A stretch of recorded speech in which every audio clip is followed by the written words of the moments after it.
Hey everybody, welcome back to some more Voice of Cards, the Forsaken Maiden. Last where we left off was... Oh, I don't know. We're in the underwater temple. We're in... There we go. We're in the underwater temple. Figured while I was doing the, little,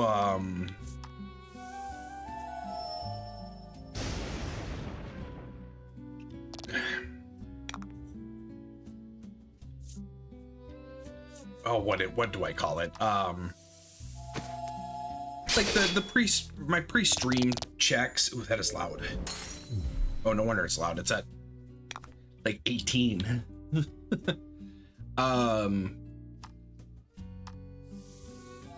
Yeah, I figured I'd start moving around and getting things situated for like unlocking the map.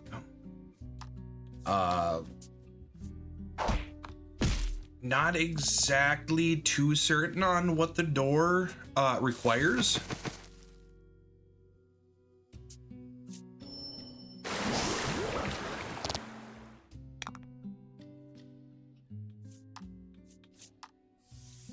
So I'm gonna fill it out. I have seen a few stelas, so I at least know that we gotta maybe interact with them a little bit, but not too certain. So I'm just gonna... Oh, they're called sea angels. Okay, cool. What's this? All right, well, I might as well just interact with it. The stela is shaped like the azure spirit, guardian of the isle. When you look closely, you can see small words carved into it. The ways shall open for she who illuminates the stone, matching that which bars her path. Hyde contemplates the words for a moment, then speaks. We should try touching the stela with the same image as the door. Okay.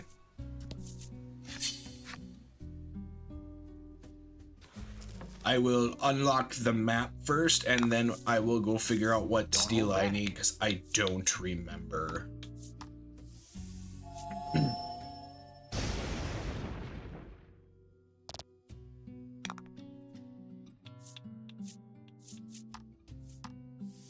It'd be great if I could get... Still too loud, jeez.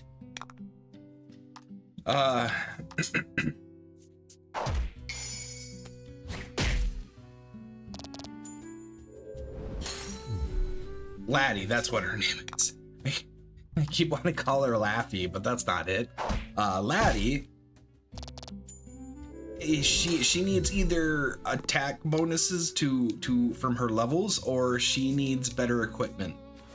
Fortunately, I can't give her a better weapon.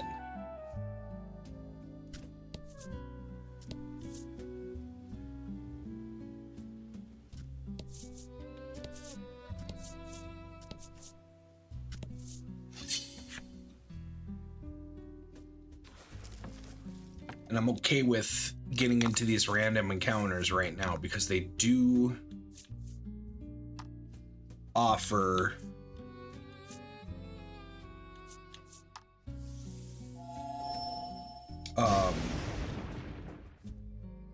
ew. Well, that was a waste.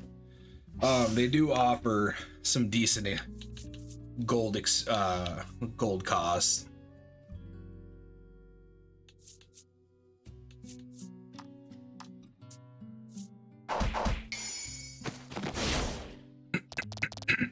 Fortune favors the bold. Excuse me. No, not paralysis. Get out of here with that. Oh, and it still does damage? Not cool.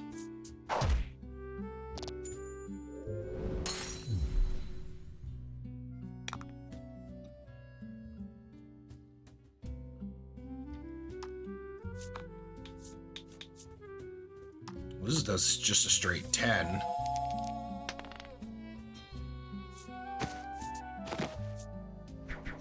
There we go. And he's poisoned. Half? Oh, geez. And then he's gone from poison.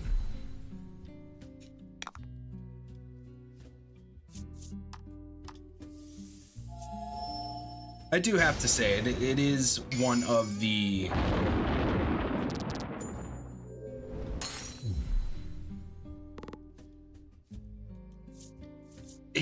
kind of part of my love-hate relationship with RPGs, well, just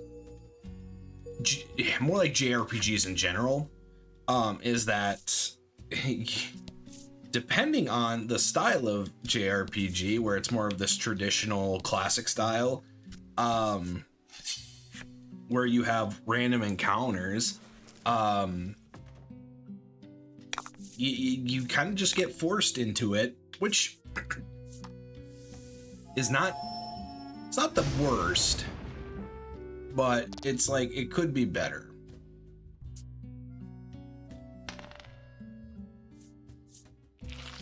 That's why I like the more of the action RPGs. They tend to be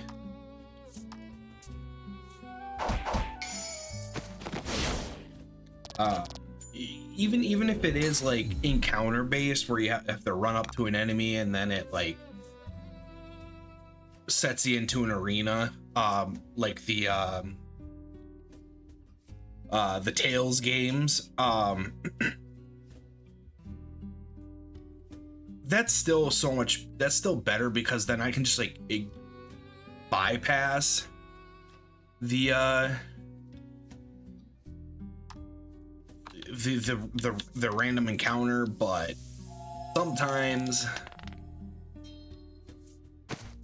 sometimes you can't, because you obviously do need to fight things to get like experience and money and items. But yeah,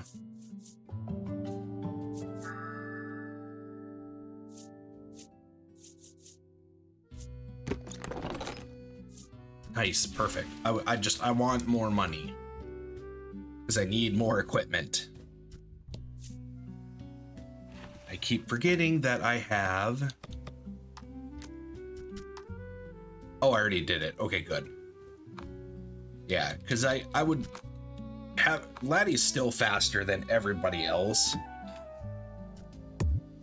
Oops.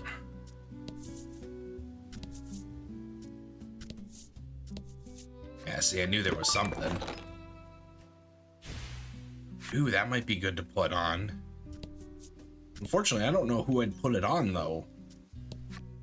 The image of a crystal and the words, "Touch the stela," are carved into the door. One with the crystal, okay. A crystal is carved into the stela. Maybe I have to do it because it's my trial, Fela says, reaching out toward the stela. I mean, that makes sense. Sure. Fela gently touches the stela, and it releases a faint, but the area remains silent. Let me try again, Fela says. She then panics and replaces her hand on the stela, causing the light to return. It appears the stela can be illuminated and darkened by the Azure Maiden's hand. The stela glows faintly. Touching it again, will you decide? Oh, okay, good. In all right. its illuminated glory. So we gotta find all the crystals. A temple is carved into the stela. No. You decide that this isn't the stela you're looking for, and try to find another. A fish is carved into the stela.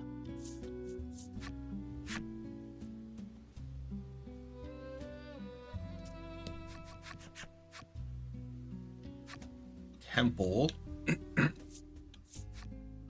Ooh, I wonder if it's different for each playthrough. Because there's two of each. Temple, fish, and crystal.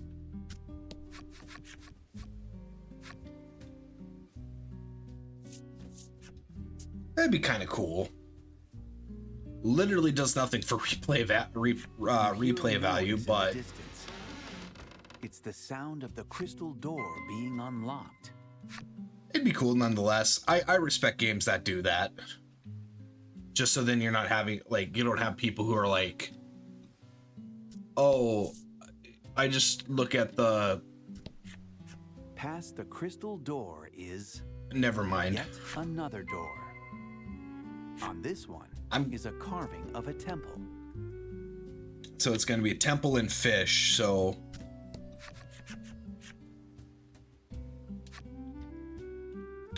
Well, it could still be randomized. I doubt it, though.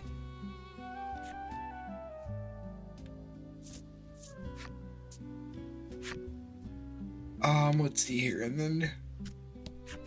Oh, excuse me. This is the other temple?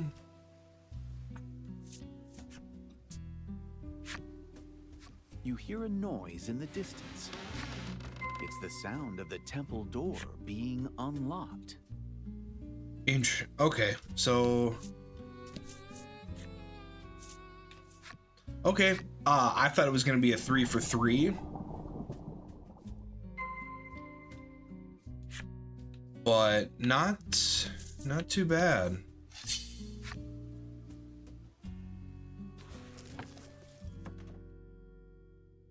So it still may be partially randomized.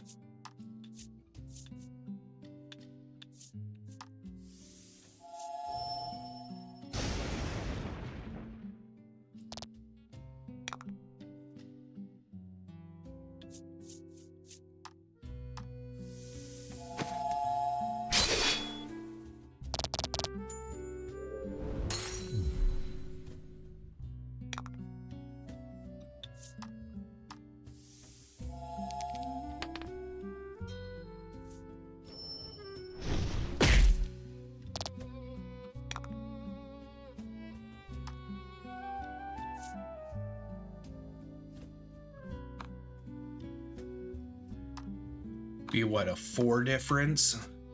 So I might be able to do 5 damage.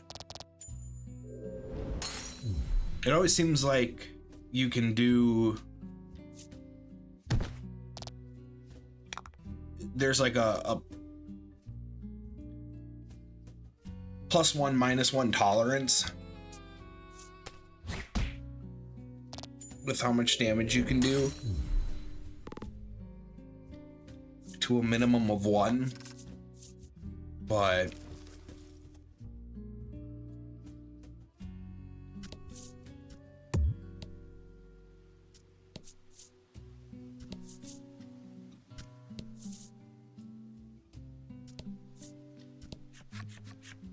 there's a map carved into the door. Realizing you recognize the pattern from your own map from behind you. You hear, sounds like we're being invited in, Fila remarks. You all exchange looks before heading toward the noise.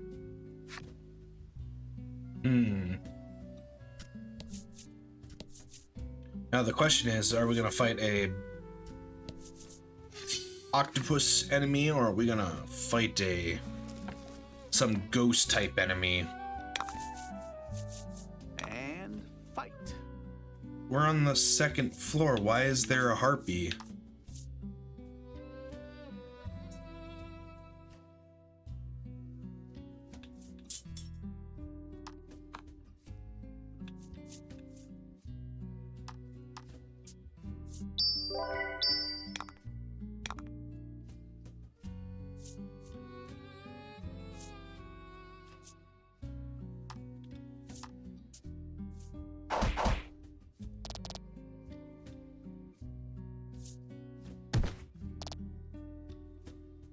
Yeah, see, even though I have 12 health, or 12 defense.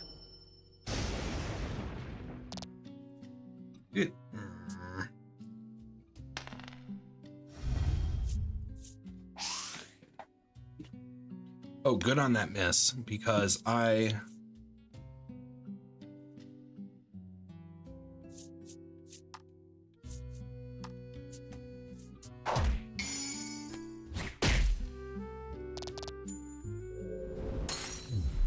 Okay, she did a whole of a hell lot more.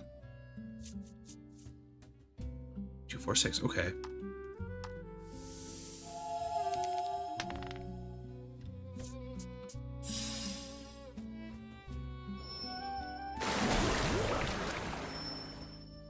Okay, so he would benefit from having a higher speed.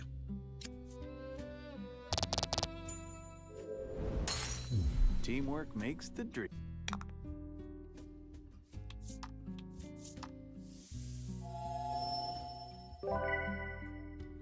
Just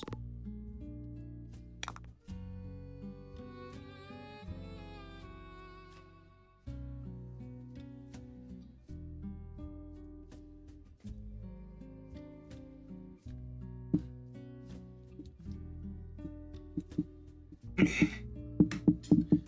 don't know what's going on with my mouse.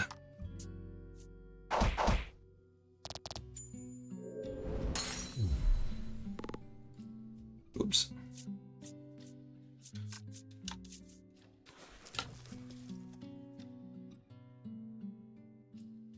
All right, more Stellas.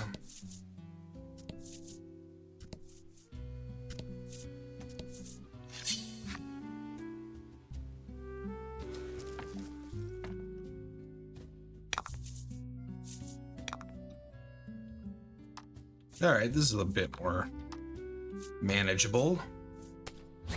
3 of the big eelfish and a harpy was quite a lot.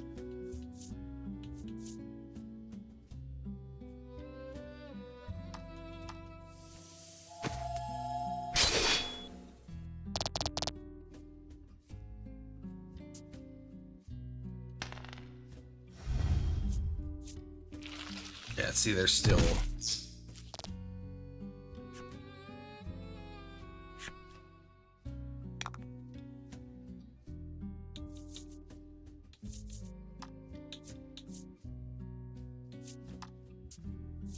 trying to think if we've if they've leveled up before, or are they stuck at this level?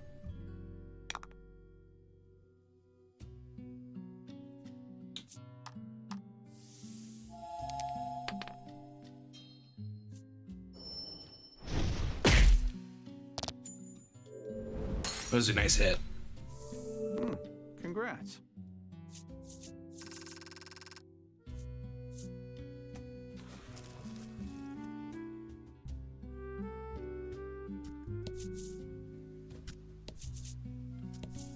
Nice, perfect chest.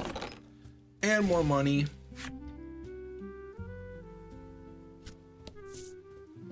It'd actually be really, really cool if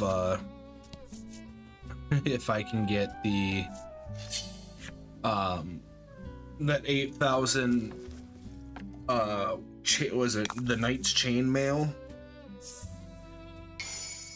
and then that way if I end up finding one out in the open,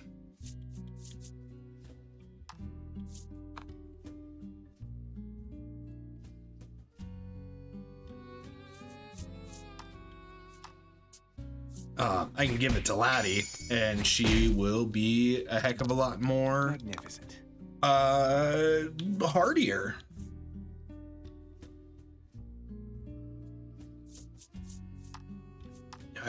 I'd be better off just stabbing.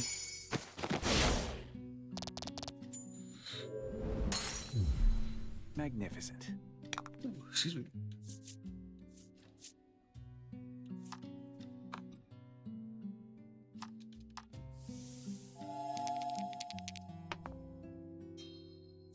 Yeah, see, it's weighted.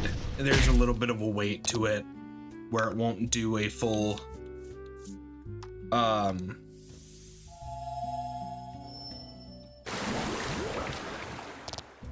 oh, that was kind of dumb.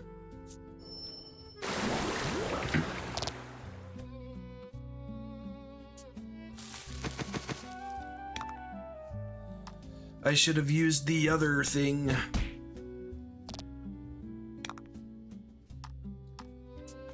Cause I don't know. I don't know if the Sea Angels have.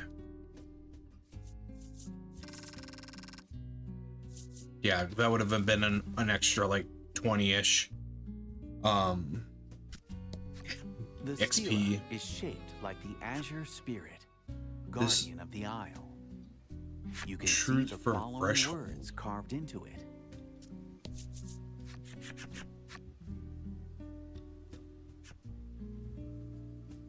The maiden is with the ivy? No.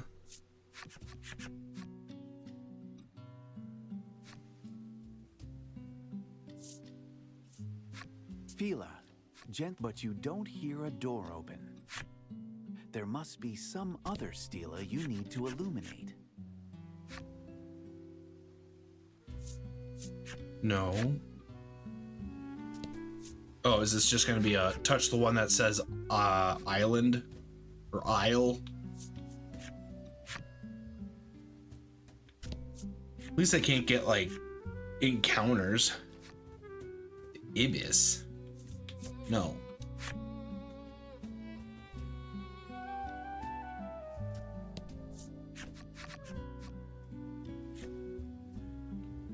The ibis. No. And ibis is a bird, right? From like the crane family. When you do, you hear a distant sound. There's no doubt the door with the map carving has opened. Touching the stela seems to elicit no reaction at all. Good.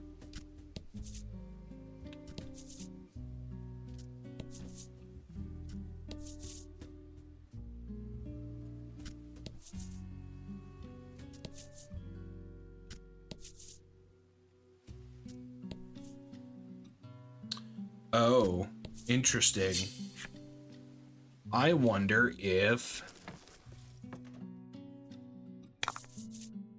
like a hole in the wall will appear.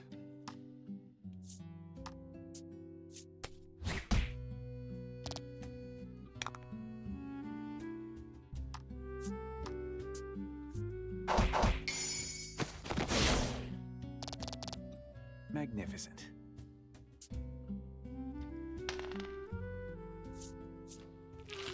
Well, that's rude. Oh.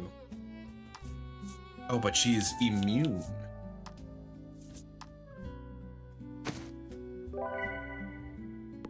Well, okay then.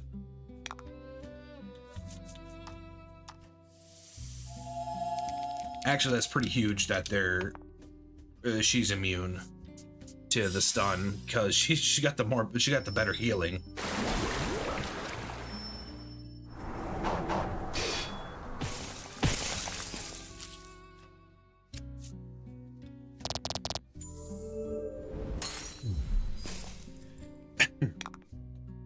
And then magical strike.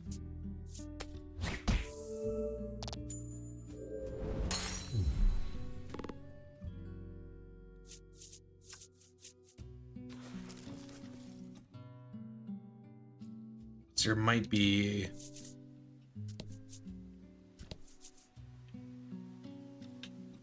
there's not a door?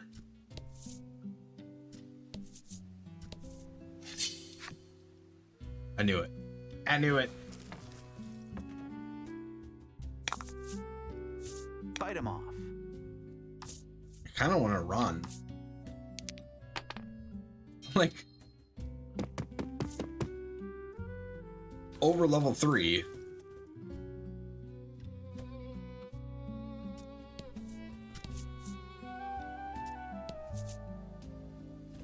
Okay, what do I need to do? The stela is shaped like the Azure Spirit. The sun rises and gives way to the moon that watches over the isle. When the tower is all right, the way to me shall open.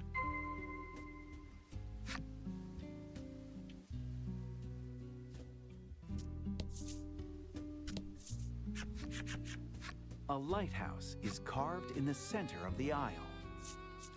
No.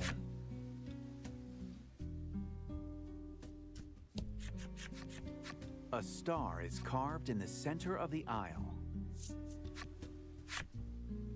No. A boat is carved in the center of the aisle. Not the boat. A moon is carved on the west side of the aisle.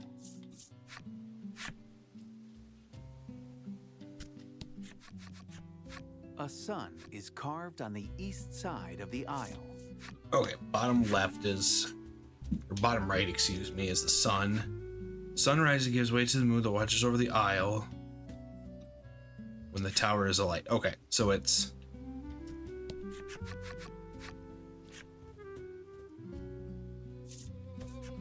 this one. And then You wait a moment, but nothing seems to yes, change. we know this already. There must be other I do skills like we need how to that eliminate. everything here is, I do give credit to this game having a lot of voice acting to read, which makes it really easy on me because I'm used to reading everything. To illuminate. But also too, it's just like I feel like they go too slow sometimes. Fela gently touches the stela, and it releases a faint light. You can hear something crumbling. Then, as if the water isn't bad enough, a gigantic and terrifying snake like the water threatens to knock you off balance. But you steady yourselves and prepare for battle. Cool. I have to look up, I gotta figure out what that fish is, because it's based off a real life thing. Oh, gross. What the hell? Go away. What the absolute shit fuck? 41 health, 43 health, 39 health, 42 health.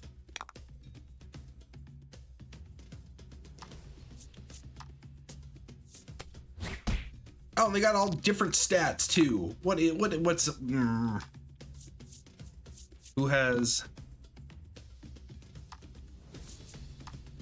You have 17. I'm gonna take you out. Fortune favors the bold.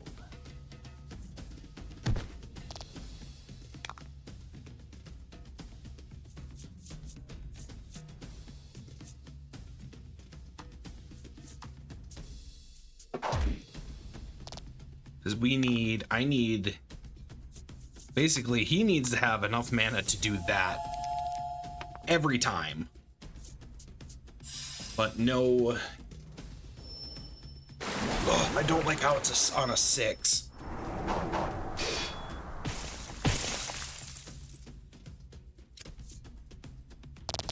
Teamwork makes the dream.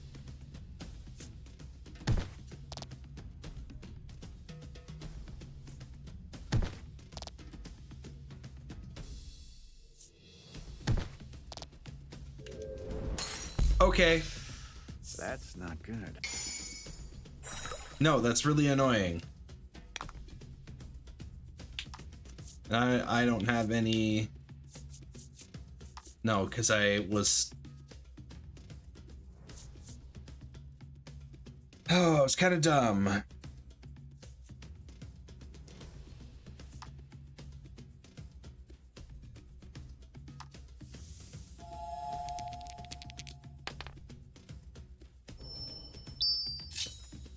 Would have been better if I had the 6.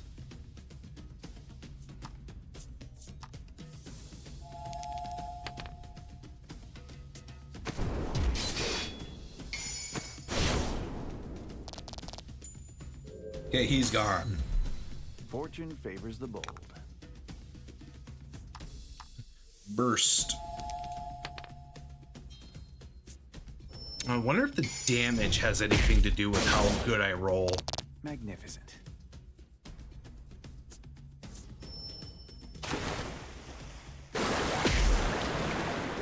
Okay, good on that miss.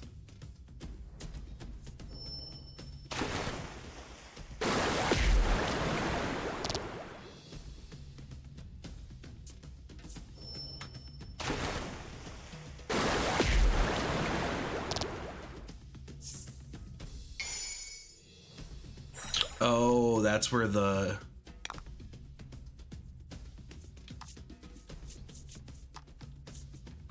I might as well do an Omni Salve.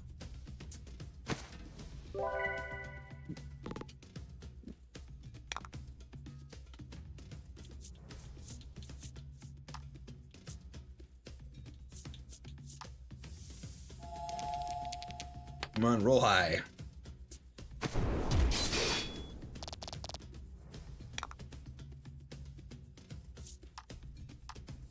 All right, as long as I roll not a 1 or 2, take him out.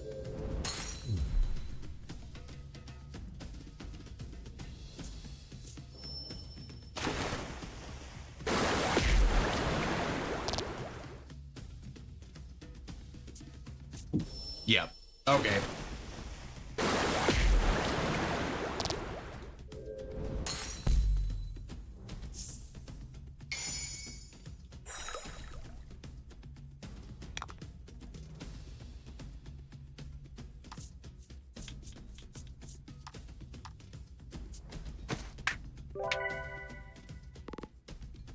Is that 3 turns? No, it isn't 3 turns. Perfect. Grand slice.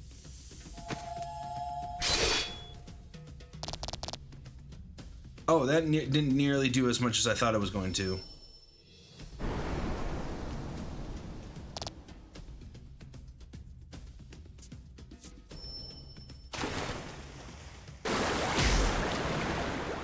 Ooh, nice. Yeah, these happenstance cards are just... Oh, wait, they're not immune to... Or they're not resistant to water. They're resistant to... Oh. I think they're resistant to wind. Because lightning works on them.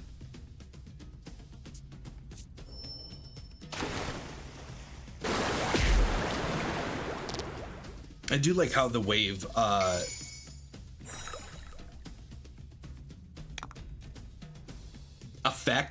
graphical effect shrinks to only hit the 2 active. Oh, that was really stupid. I should have.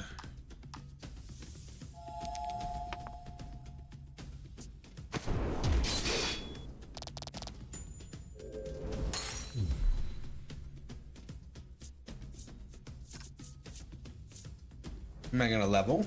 No levels. Once the battle ends, the trial in this room seems to be over. You might be able to find the path onward now.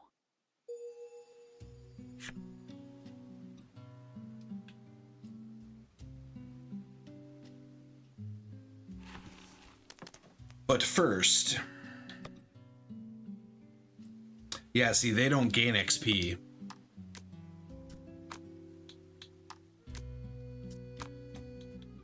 I knew it. Why would they not do it that way?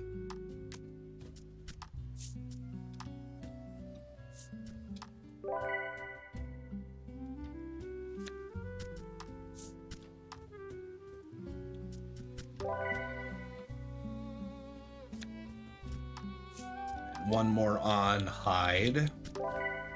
And then as long as he doesn't get hit, his natural after combat regen should fix everything. The wall itself opens up like a door, revealing a room behind it. You wonder if this is where the water and monster from earlier were hiding. It should have come out to here. 'Cause that makes more sense.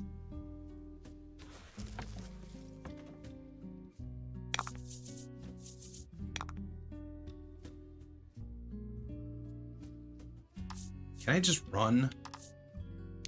I mean, I've already beat the boss. I don't know why. The only point of me fighting would be to get a level 2.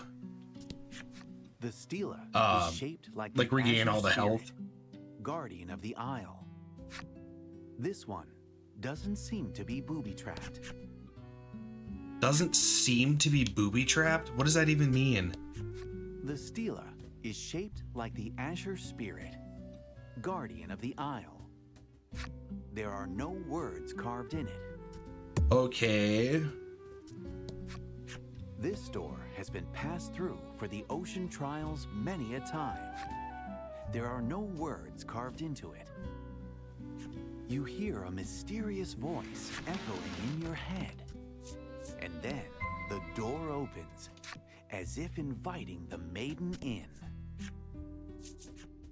It'd be cool if there was a what is it? This guardian only tells truths. This guardian only tells lies. Figure out which one's which. You stand before the altar, where the ritual will take place.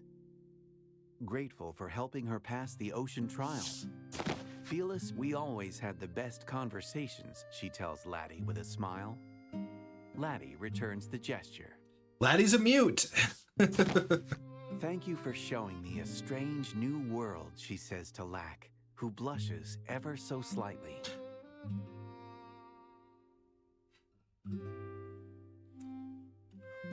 He's technically a spirit, the Azure Maiden, but he's like a hand puppet. With an earnest look in her eyes.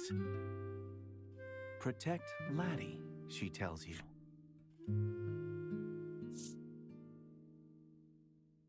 Give it to me. Seeing that you mean it, Fila gives a relieved smile. Before the ritual, the two hold each other without a word, sharing in their mutual warmth. The scene before you almost breaks your heart. It's as if the two are saying their final farewells.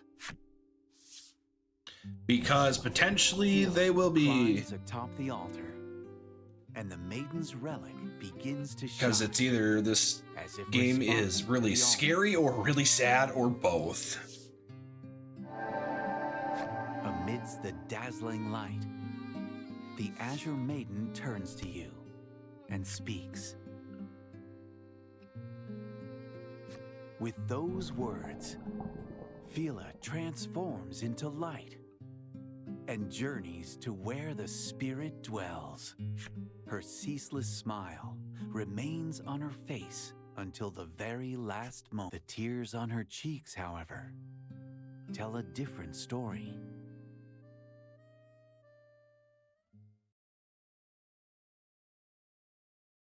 The Azure Maiden's relic clatters to the altar.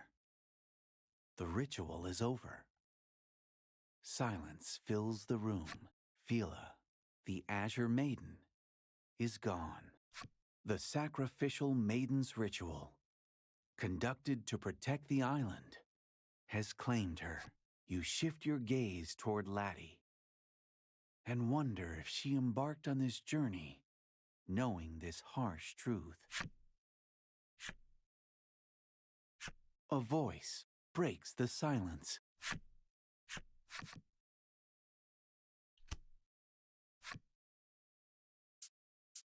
Oh no! The Azure attendant's spiteful laughter reverberates throughout the room.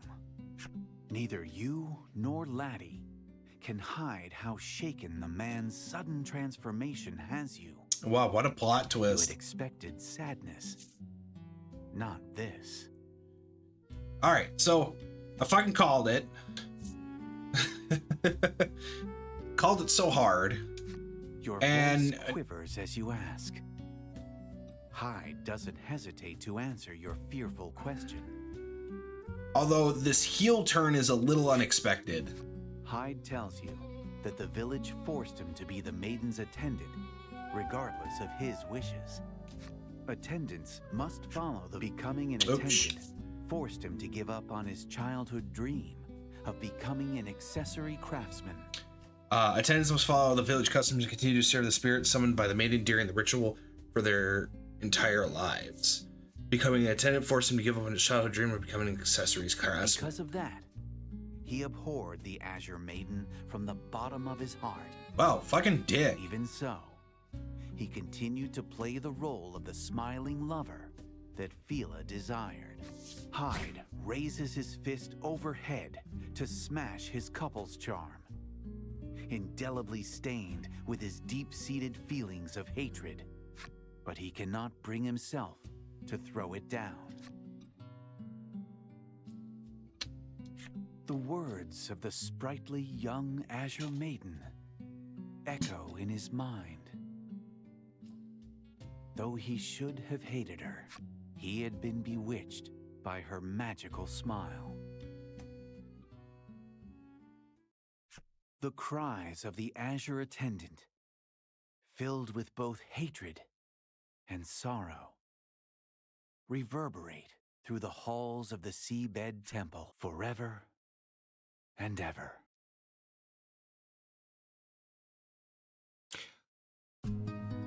That was heavy. That was super heavy. The cute and playful azure maiden, who is Fila, and her dependable and composed azure attendant, who is not. The lovers share a personal moment in time. It's just a lot of emotions. Their adventures together.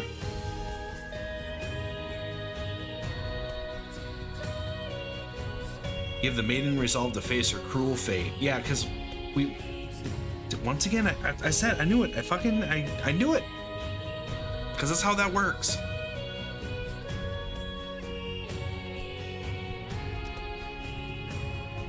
Her smile becomes naught but a memory on the seabed where the attendant reveals how he abhorred her.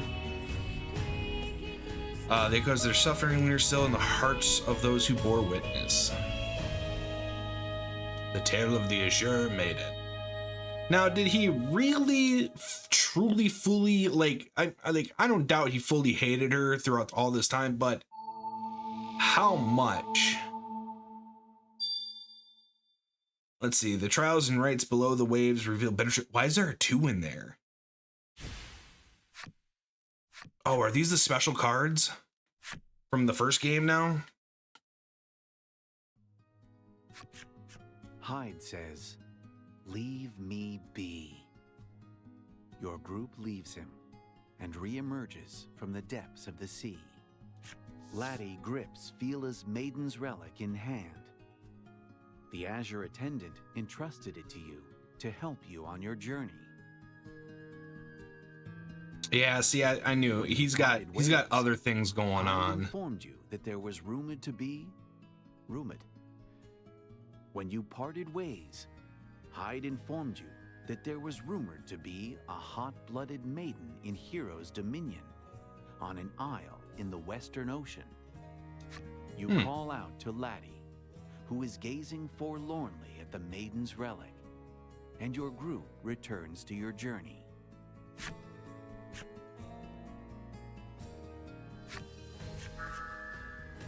Hey, nice, perfect. Link skill.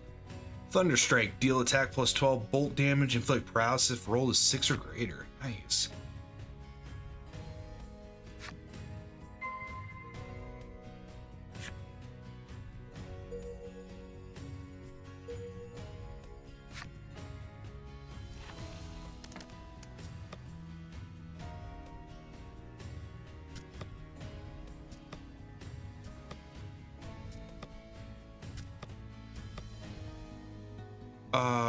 Let's see here. Owned equipment.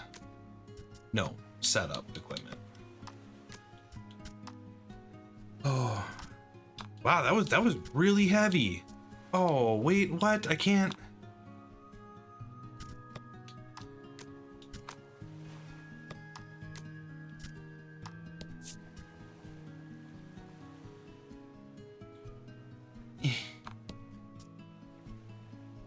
Okay.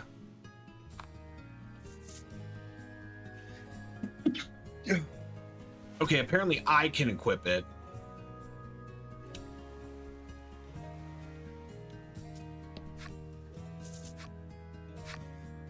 I mean, that's fine. I was hoping to have a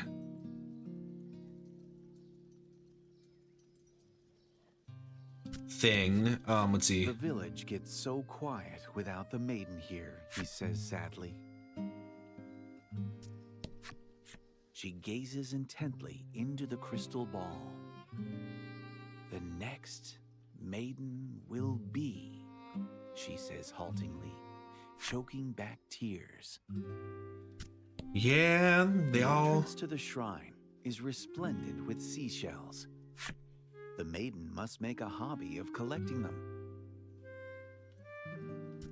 or their prayer I offerings. too ought to live my life the way I want, she whispers to herself.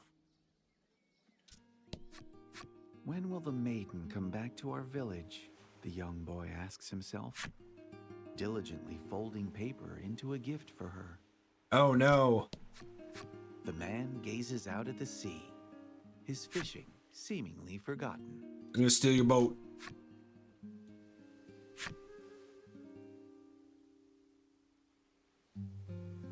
Wow, that's a real bummer.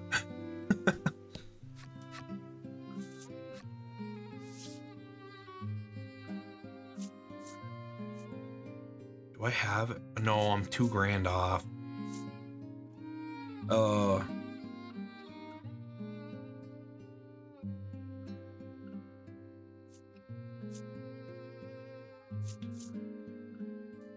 Yeah, because drop my speed down to 3.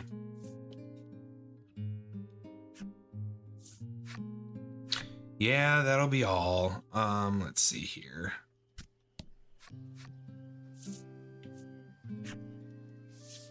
Let's see. Was there anything for accessories?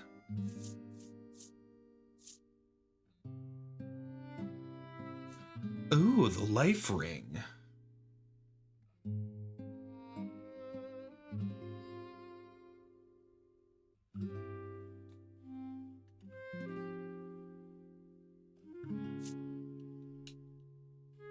I'll have to remember that that's here, assuming that it's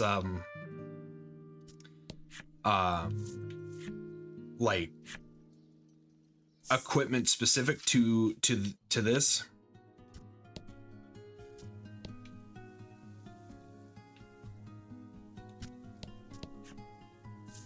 Yes, set sail.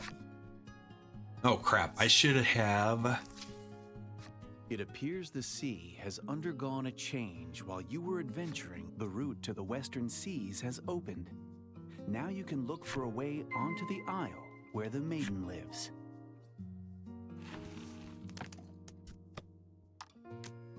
No, not skills. Equipment. Did I get the... I did get the tracker short sword. Perfect.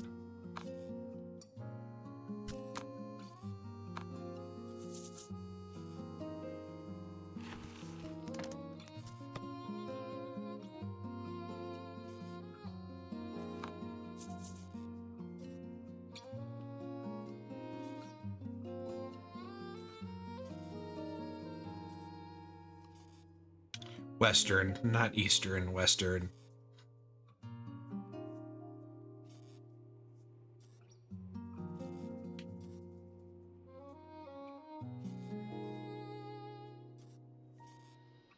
Is it this chunk now?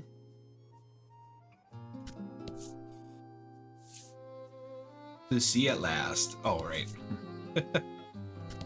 An event. Shit. That was an item. Catch it in my arms. Perfect. Just some health.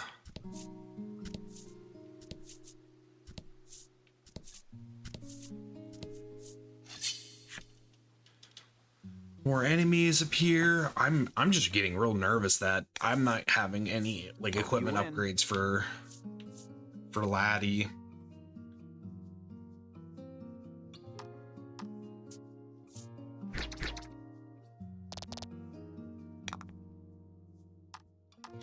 But good. So okay, that would make sense why Lack is able to level up quite significantly faster than everyone else, because he will always be removed if there is another party.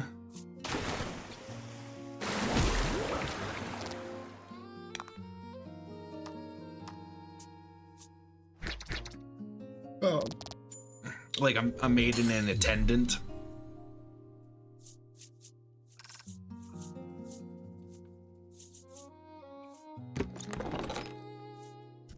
Cool. I'm okay with that.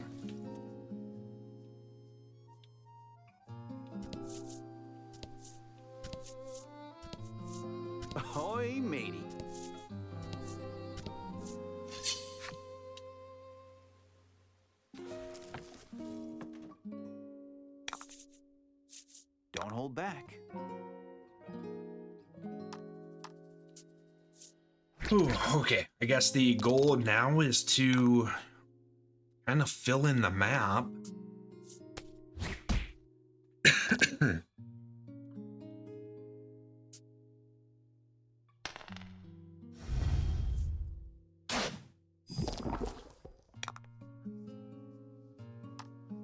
I was hoping not to have to deal with poison.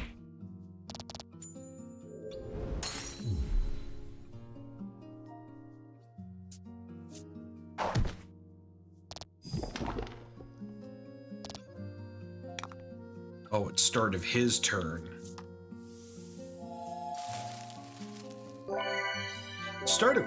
It's a start of our turn, but for them it's at the end of their turn. Shit, that didn't. Damn it. Okay. I thought Groom removed status effects.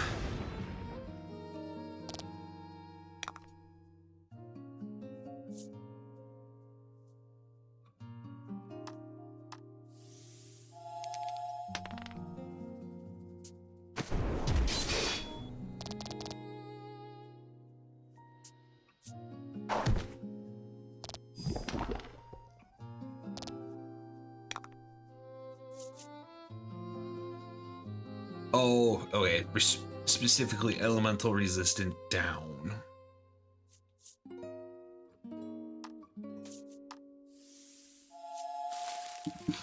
Well, I do that.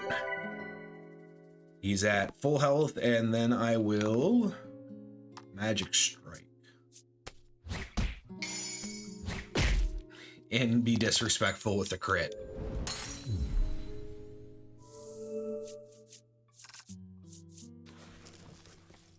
No level up yet.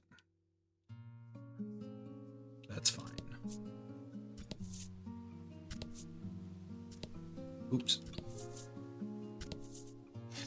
Oh, is this the next island already? All right, cool.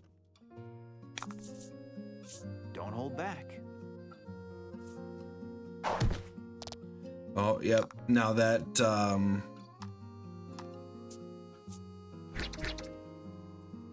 now that we did the Azure Maiden, everybody else,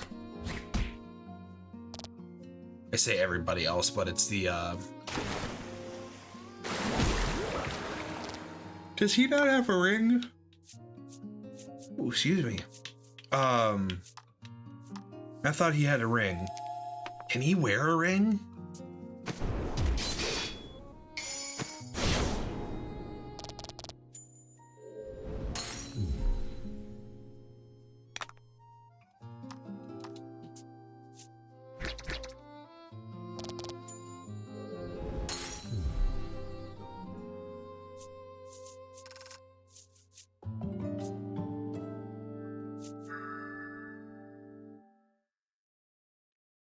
Okay, resistance to light and dark. I think we've only come across one person with darkness so far.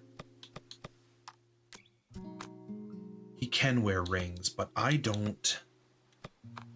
I would have to get a third.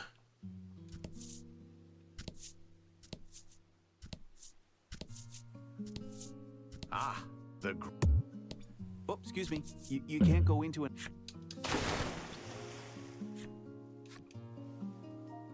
Unless if that was it'd be super cool if that was going to be a ring for water. Nope, just a fish.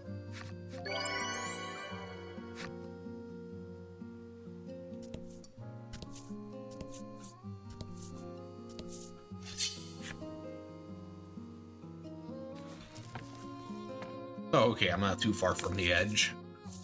Hope you win. Hope you win.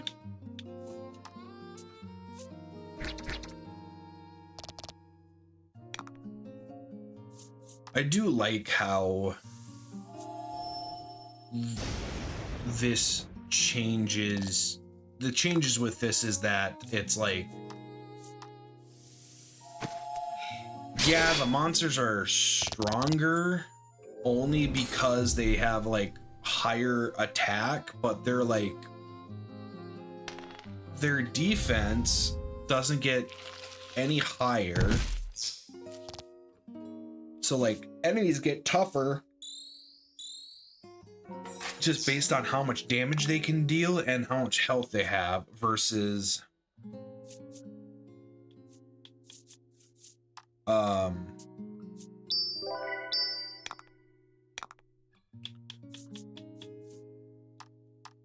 the previous game where like, yeah, they got a little bit of health, more attack, and a little bit of defense. So like you were still, all in all, still doing like a negative in damage.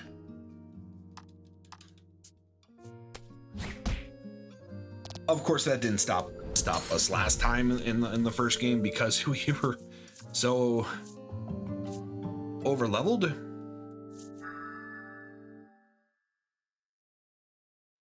Ooh, we will be. Oh wait, he's only got 3.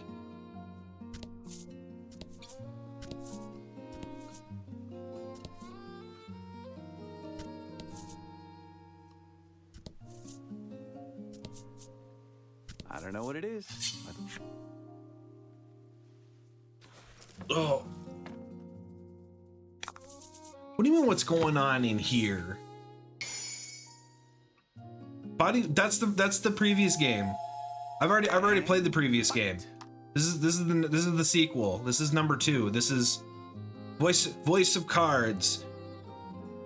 The Forsaken Maiden, not to be confused with Voice of Cards, The Isle Dragon Roars. Completely new game. Standalone too. Fortune favors the...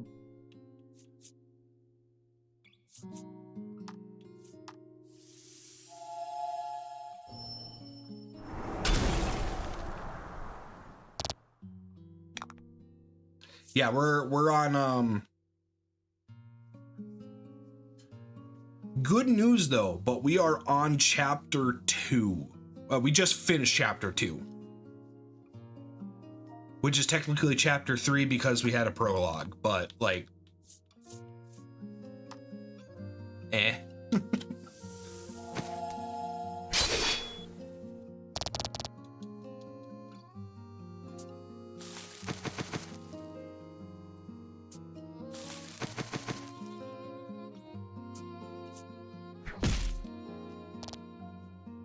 yeah, I streamed so shortly yesterday by the time I noticed you were done.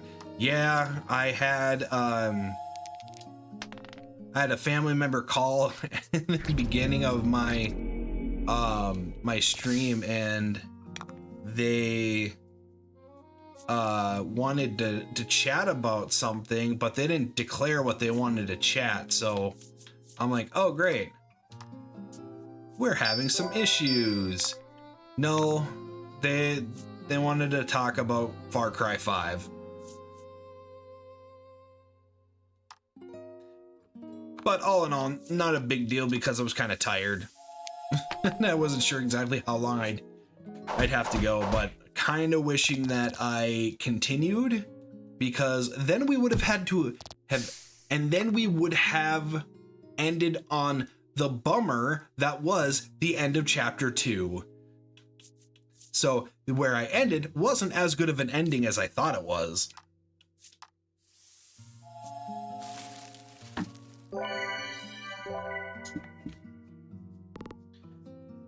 Because then we could have let it hang, that very emotional downer hang, and then like dealt with the, you know, processed all of it, and then came back fresh. But now I'm really bummed out. Although bummed still called what happened. I needed to roll higher than that. No, I was busy painting.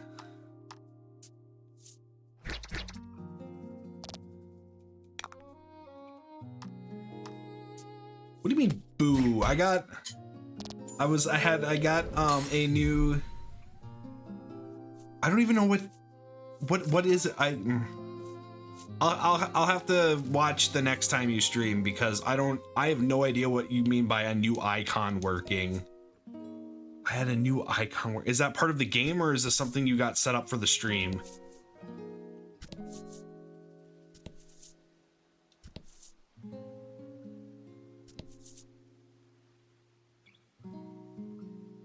A reactive PNG? Interesting. A fisherman aboard his boat is calling for help to go crab fishing. It's quite, you'll be paid handsomely if we land our haul, the fisherman coaxes.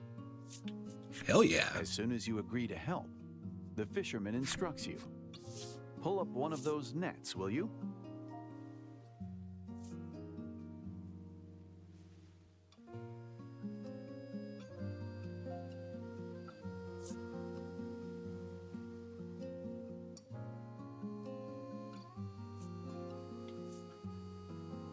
You do the left.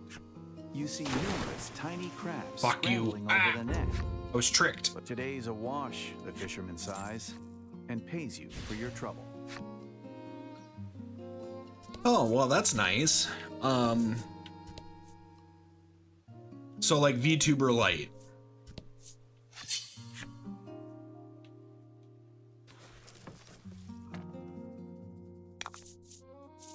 Fight him off.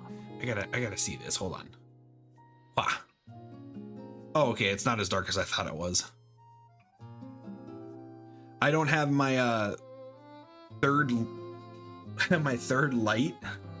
Because like I got my camera now off to the right, where it was off to the left. I have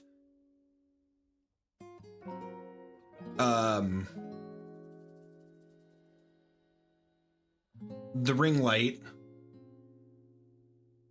now off to the right, and then my normal higher powered off to the left, but I don't have a third I don't have my third LED light going right now,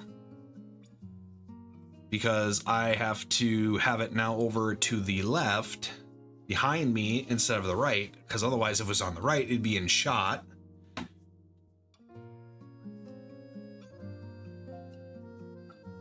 Yeah, I know it's not strong enough. I gotta play with the...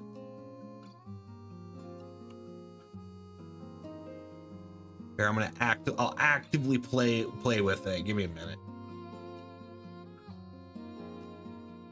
Base cam. Remind me later. I'm not gonna... Nope, that's the temp. Eh.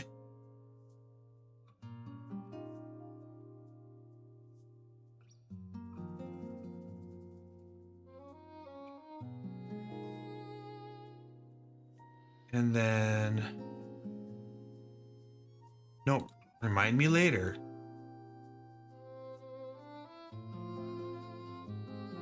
By the power of the sun.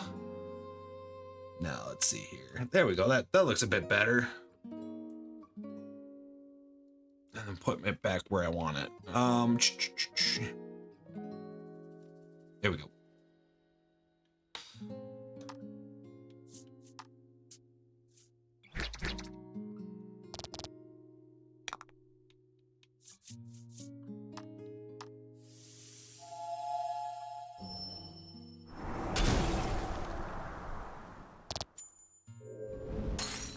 But yeah, no, I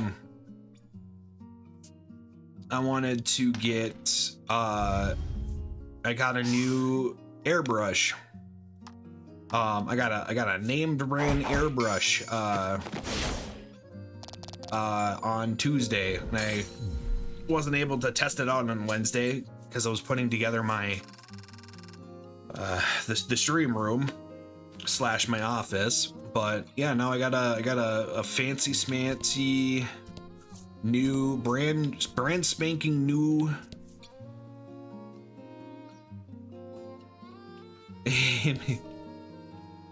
Yeah, well, here's the thing. My wife says that I can't buy more plastic army men until after I paint my plastic army men. Chest floats in the water before you. And I want to buy some more plastic army men. When a glimmer catches your eye, you take a closer look at the glinting objects. Though corroded by seawater, they're undoubtedly coins. All right, cool. That has now finished off the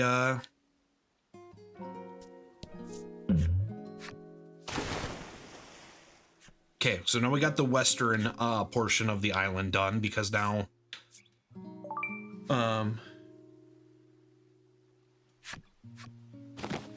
I have very little virgin gray minis anymore. Most of them are primed. It's just that the new stuff, the brand new 10th edition Leviathan box, and now your journey across the sea has taken you to the West Isle. And now the what is it? The Bretonian Knights and Tomb Kings Warhammer the Old World box sets. West Isle, you will hear the tale of a maiden in red. That's really my only gray of new stuff. I have a couple boxes of old stuff that are still on sprues and obviously not painted, but very well then. Prepare to go ashore. All in all, most of the actual stuff I play with are the West Isle's parched, russet-colored expanse greets you. The bones of weaker travelers strewn about it, as both welcome and warning. Well, hopefully by the time that happens, Tale of the Crimson Maiden. She got a pixie cut. I seen the outline. You dock your ship at the pier and set foot ashore. I'll make you prime my metal minis whenever I get all my tags together. Oh, so I thought those were on back order from the Kickstarter. Do you have all that now? As if thanking it for safely delivering everyone to land. You consult your navigation map once more to confirm your location and resolve to head through the gorge toward Hero's Dominion.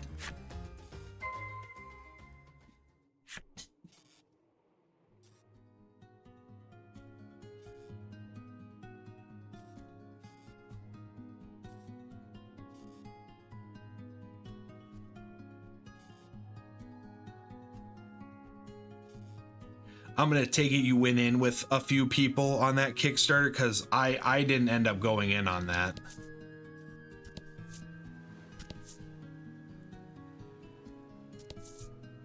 Or just to play.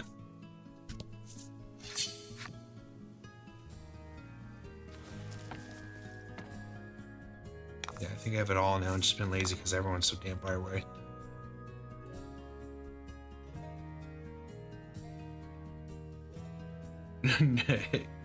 Just haven't assembled it because it's not a solo game. Well, of course it's not. It's a war game. Oh, ew, gross. Okay, gonna get rid of that 28 health, and hopefully I have either get deadly poison or a freeze. Paralysis wouldn't be too bad. We're down.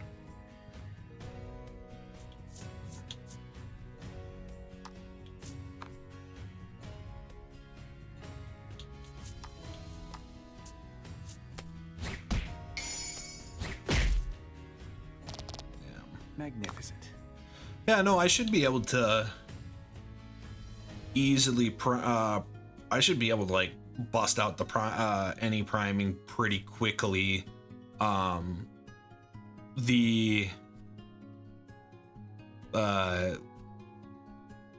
This cheapy airbrush that I got from so I have two airbrushes now. I have what I affectionately, quote unquote, call the cheapy brush. It is a no name, no brand that came with the air compressor. So technically it's like the air compressor brand. Like it's the brand of the air compressor, but there's like no branding on it. So it's like the no brand.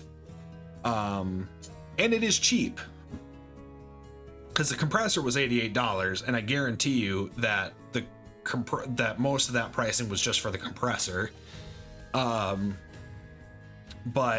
I've been having issues with it, which has kind of like the what has stopped me from doing like my painting streams. And I've posted stuff on my socials kind of explaining this, but I might as well explain it in a video while I am fighting random battles. But it's like the paint gets stuck and it doesn't want to come out, so like I have to like work the trigger back and forth for it to like finally spray out when it shouldn't be doing that.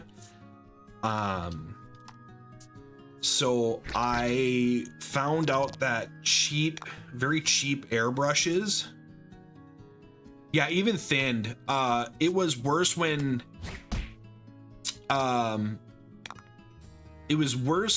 I wasn't thinning the primer, because I thought I didn't need to because it was already so runny. Turns out you do still need to thin down the primer for this brand that I'm using. I do a 1-to-1 and it seems to work really, really well. But I could probably get away with more like a 2 parts primer, 1 part thinner. I know some people like to do a 2-1-1, 2 parts primer, 1 part thinner, 1 part they say water, but I bet you it's distilled. I would do more distilled because of how hard the water is that I get from my out of the tap. Where she is pointing and spot a small drawstring pouch lying on the ground. But inside the pouch is a simple but beautiful necklace. I might be looking into potentially doing that, because I can't get the airbrush thinner that I like. Gently place the necklace around Laty's neck. Easily. I gotta order it off of one of the retail web stores instead of like just going over to like a big box store or even an LGS.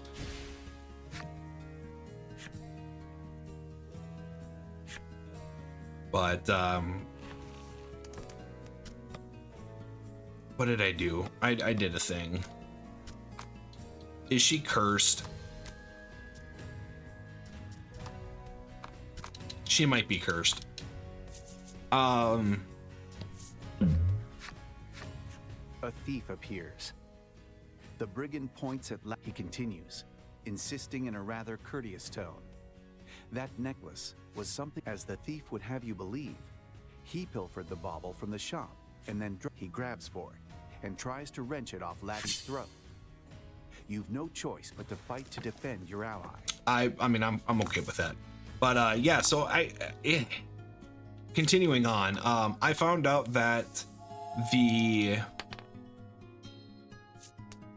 cheap airbrushes apparently are cheaply made. Who would have thought? Ooh, cool seal. That's actually pretty huge. Now he can't use abilities. Yeah,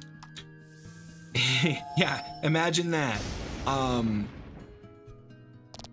The main housing tends to be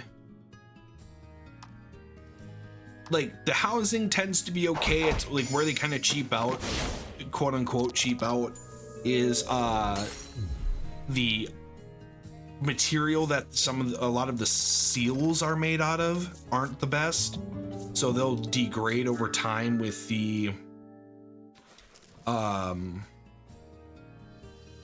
as you clean it. You look down at the thief, splayed flat on the ground, and say a few words of admonishment. The brigand seems to regret what he's done and cries back, "Please listen.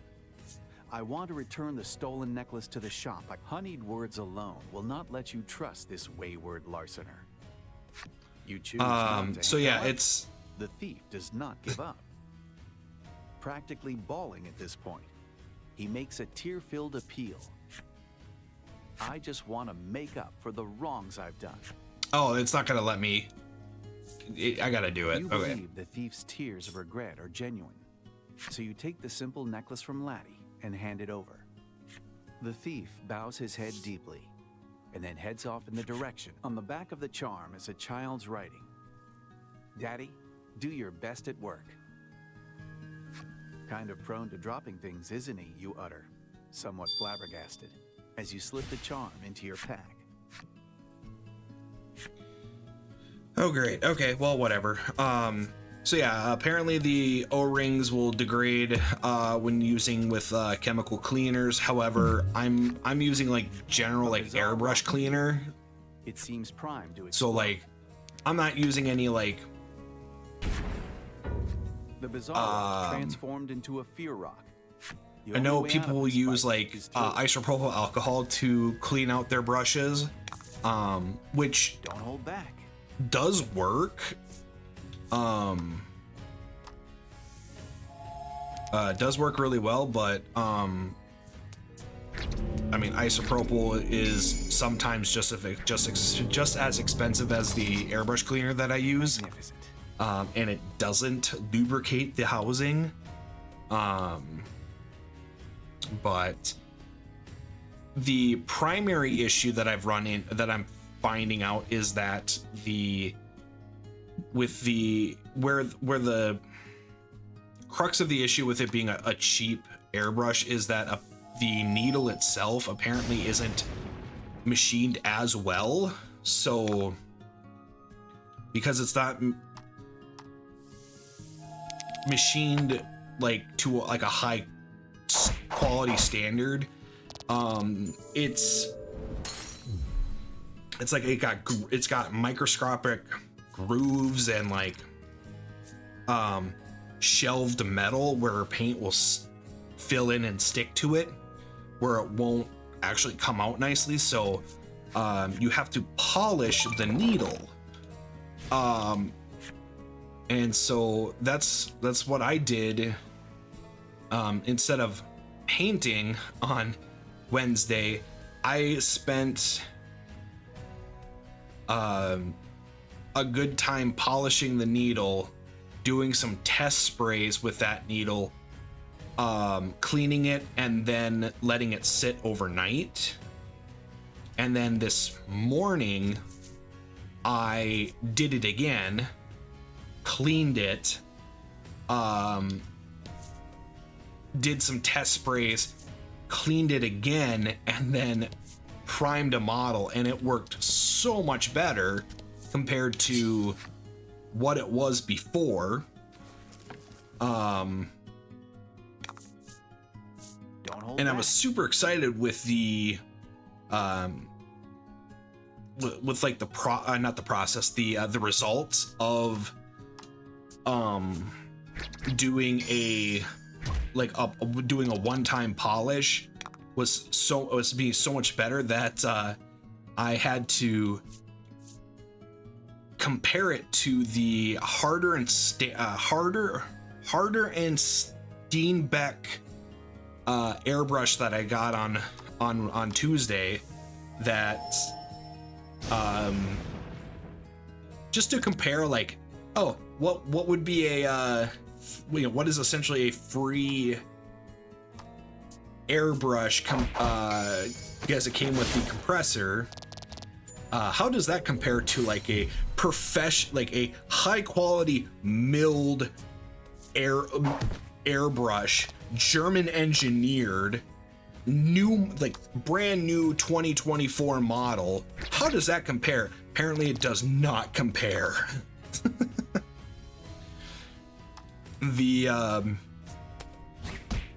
The H&S Evolution 2024 is, oh, it's great. I love it.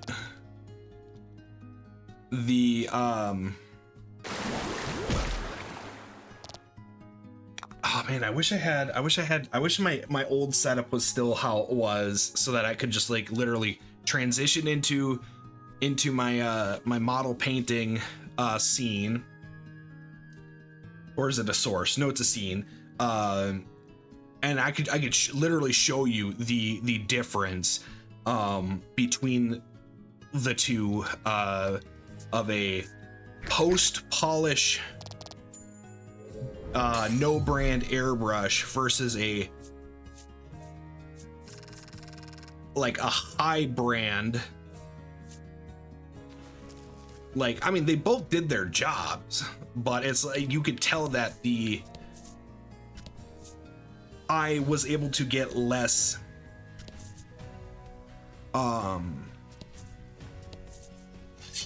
you could actually physically see that it's a more even spraying of that paint over the model versus the other one.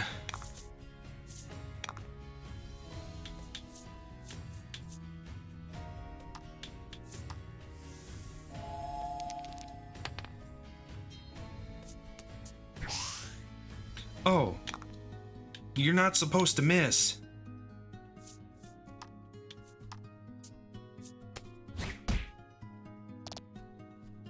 I should do that. I should because I just need to dig out a one of my storage containers filled with my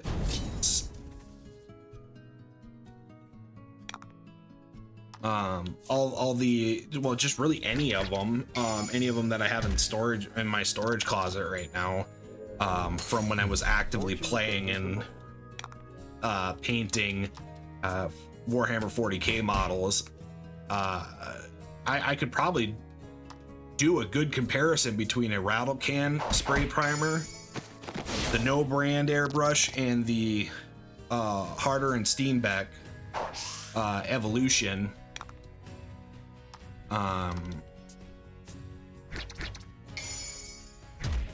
And although the rattle can may be the smoothest of all between the three for the finishes, that's only because I'm not as skilled with an airbrush versus a rattle can, but it's going to be less variable.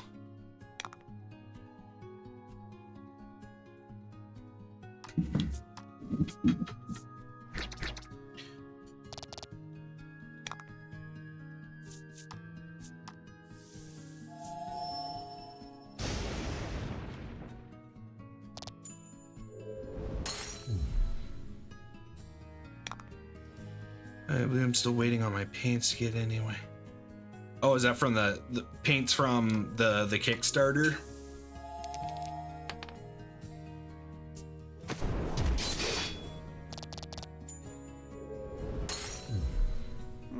Congrats.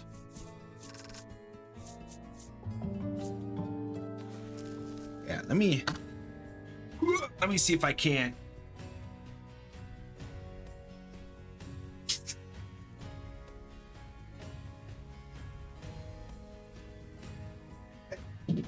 No, we'll try if we can.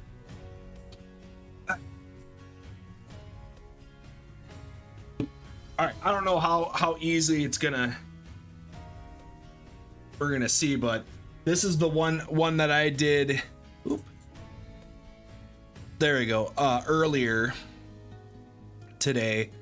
I'm not exactly sure how. Here, let me. There we go. Yeah, it's not. It's. Yeah, you can't really tell. The camera wants to adjust for the lighting, and I can't get it in the ring light enough for it to illuminate and show, but it's it's definitely more even. I didn't have to, I don't feel like I need to like really cake on the primer, and I shouldn't have to. Or are these mountains? But yeah, even when I'm slowly building up the primer, the priming layer, its walls of russet stone towering above you. I just with the no brand brush, it just seemed like I was really caking it on. Whereas this, I was able to like pull, like I was able to actually like do it like a rattle can. I bumped the air compressor up to like 30 psi. Did a whole the well, I filled it all the way up, and then like 6 inches away, just sprayed. And I think if I do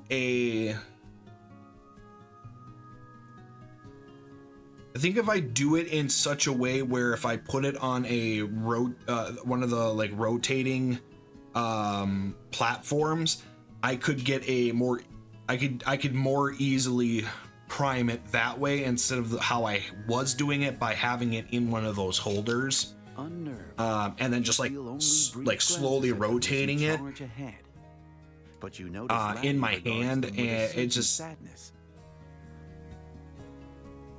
I think I'll try that next. For quite some time. Isn't that the Dominion? Lack chirps from its resting place in Laty's hood, breaking the silence. No, am I? Indeed, the gorge gives way to a large basin. At the center of Laty wipes the sweat from her brow and shuffles toward a nearby rock to sit down. Yeah, I mean, it worked. That's a monster, you shout. Too late to prevent it from attacking poor Laty. Oh. In one swift blow, a wild-eyed boy strikes the monster down. You all right? He barks, turning to Laty. Unfortunately, it seems the enemy was not alone. More of them appear behind you, closing in fast.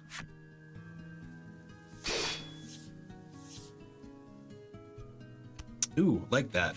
A man's voice. God, look at this! Oh, look at that armor! Suit of armor before oh, that's so cool. Those worthy of being maiden must never let their guard down, Lavia. It chides. I know, Gladio.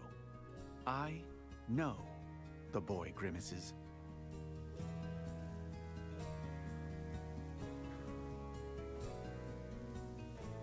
What luck! It appears you've bumped into the Crimson Maiden completely by chance. I think I can't use a Eradicating here because the humidity and everything here just will never be right for it to work. It's either too cold, too hot, too humid, etc. Why I'm hesitating more considering 3D printing, so it needs proper condition stuff. Yes. The 3D printing, you might be fine with the resin instead of the if you get a resin printer, you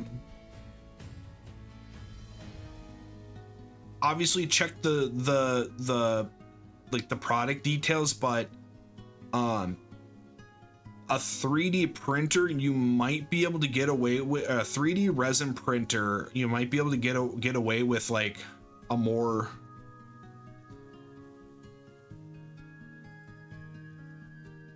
I got a buddy who does it all year round in his garage, and he's got a resin printer, and he doesn't have any issues, and his garage isn't like, it's just a garage. I think it's the key. I think for him with his model, it's more of the curing that he needs to do in a in-house, in a vented area to help it along. But yeah, you can 3D print. For me, I mean, I'm gonna really have to figure out where I'm gonna put it in here. I might not be able to put it in here. I might have to put it into the next room over.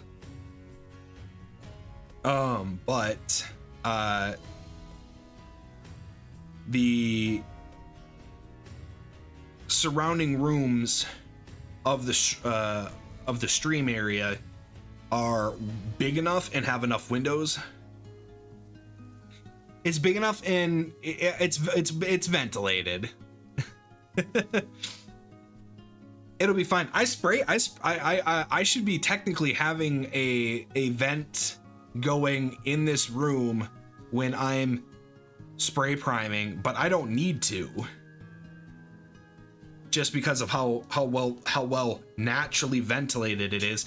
And then if for whatever reason I'm working on some like really thick stuff, which would make this glass in all the armor, like very thick fumigated stuff, I literally have a window right up above. In fact, I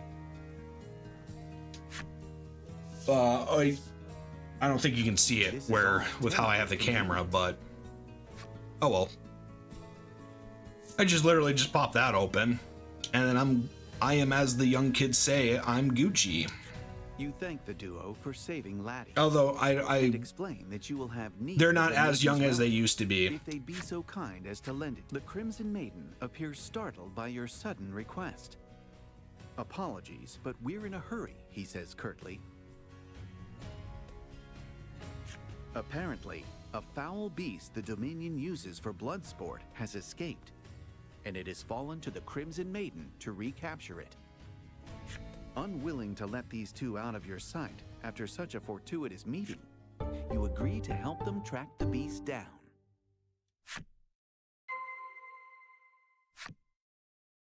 They still called him he and All right, time to go find the beast. A well-to-do looking old man appears to care to try. Oh hell yeah. We got. He challenges you. You decide to tempt fortune. The rules are the same as last. Likewise, if you now then, let's begin. Today's prize is. Ooh, yes please. Pull something from his bag. Got to roll a four or higher. Was it on 2 dice or just one? You take a die from the old man. Just and one. Give it a squeeze. It's do or die. Nope. Alas, fortune does not smile upon you. You take your prize and austerely hand the old man his payment. I'm raking it in, the old man laughs as he wanders off to parts unknown. I'm gonna hope that I would not have been able to buy that for that amount ever, because that was a lot. That was I was saving up. I needed only 2,000 more. The Crimson Spirit Stella. Of the Isle's guardian spirit. The Crimson Isle's guardian spirit is kind of fucking hardcore looking. Kind of reminds me of something you'd see in Conan the Barbarian. Conan. Hope you win.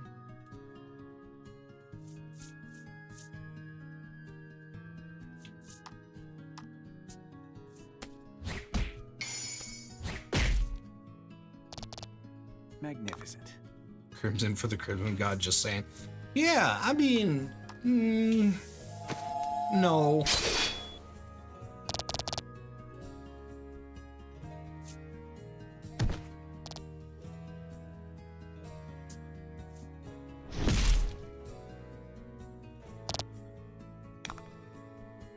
All right, what do you got? Add value to attack and deal fire. Deal attack plus 20 damage if roll is 5. Is 5 greater?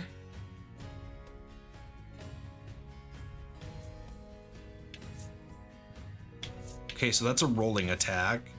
Deal attack plus 4 fire damage to all enemies and deal 25 fire damage if roll.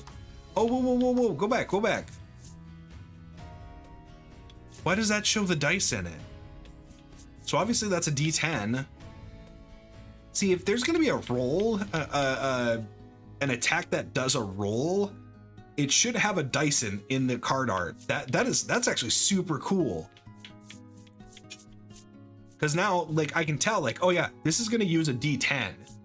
No idea what that's gonna use. It's probably gonna be a D10 because it's 5 or greater, and that seems, sorry, is 5 greater.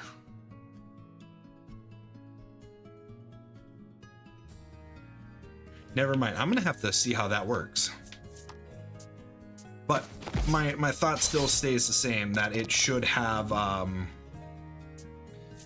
if an attack uses a dice to augment it, it should have the dice in the art. That's super cool.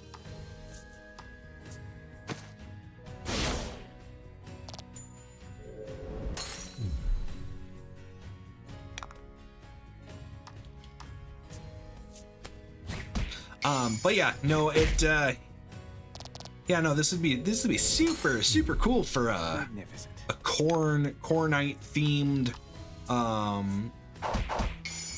island. I mean, you got a blood sport, you got black and red, you got one dude who's literally in all red armor, which looks super cool. But yeah, no, the Isle Spirit looks more like a Tzeentch changeling colored red.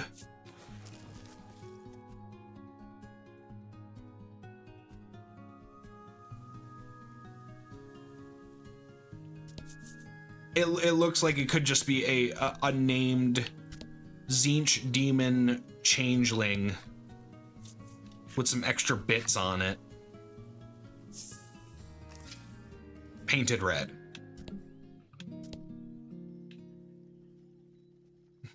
In the arena. I wonder how many adoring fans. Ignis from Solo Leveling. To hear this man tell it. Oh, see, that looks cool. Was a proper hero of war. Compared to her, well, he trails off as a heavy sigh of disapproval forces its way out of him. I'm not familiar with Solo Leveling. That's a manhwa. Scribbles something in her. She who controls the information. Right? That's what the Korean mangas are called. They're called manhwas. Because I know what it is. I know they made it into an anime. I just haven't seen any of it because I know it was a web comic. I'm gonna apprentice with the attendant, the man boasts. He drops to the ground and manages a mere 5 push-ups before collapsing. Yeah, I know how it's spelled. I just don't actually know how it's pronounced. I think that's how you pronounce it. Is manhwa. I've seen a clip. I've seen a YouTube short of that Solo Leveling anime where it's I don't know if they're trying to escape a dungeon or like go into it, but a dude basically is like, he's got to run through an open room.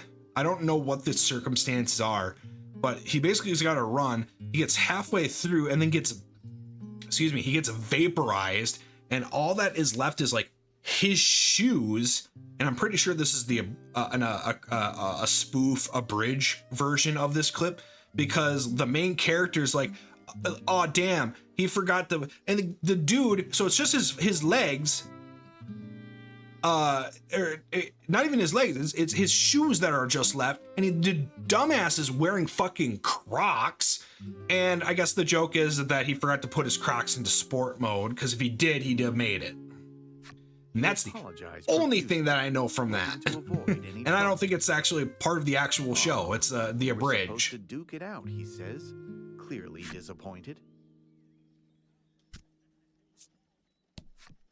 The man stands stock still, silently praying over those whose lives were lost in the arena this day.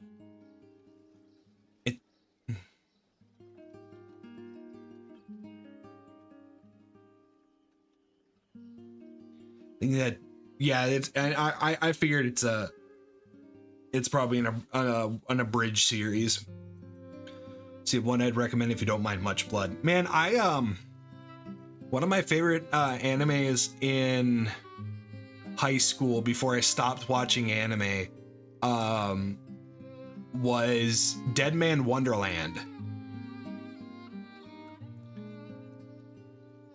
After a while, I don't remember why I stopped watching that one, because I was still watching other anime at the time, but I just stopped watching it and I read the manga. So yeah, I don't care about blood.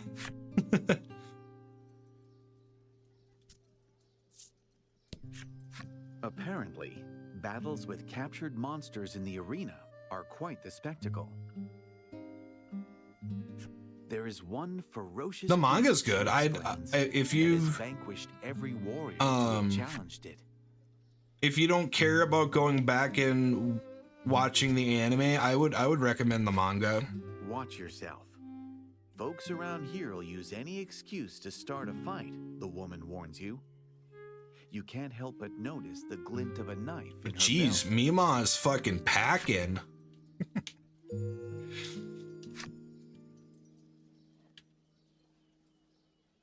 All right, where the fuck am I supposed to go? Let's see, let's check. I haven't bought armor yet. Actually, that's a lie. I technically did buy armor.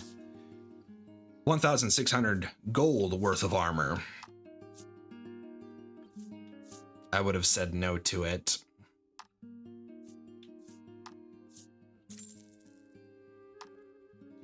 Let's see, another completed manga that I would recommend.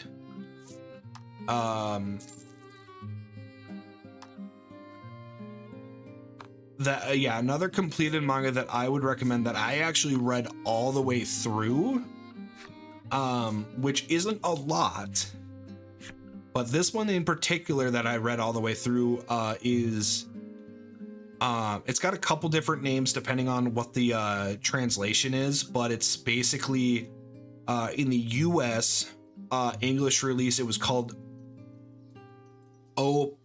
it's either O Part or O Parts Hunter, and I believe it's O-PART and then PARTS if it's like pluralized or whatever. But in Japan, I think it's just called 666 Satan.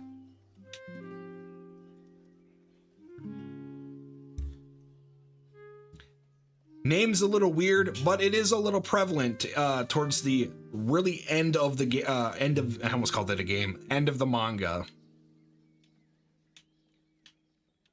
Fully complete. I believe you can get the full collection off of why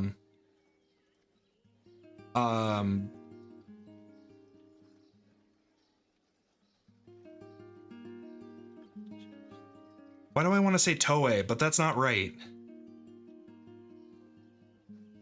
Tokyo Pop, I believe you can buy it off their website.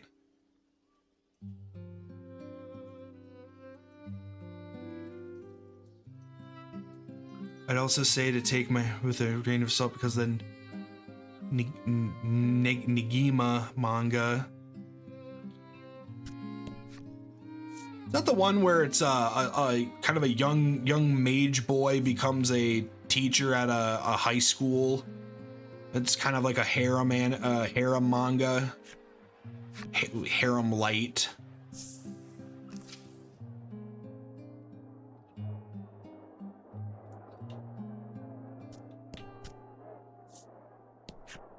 We need the money.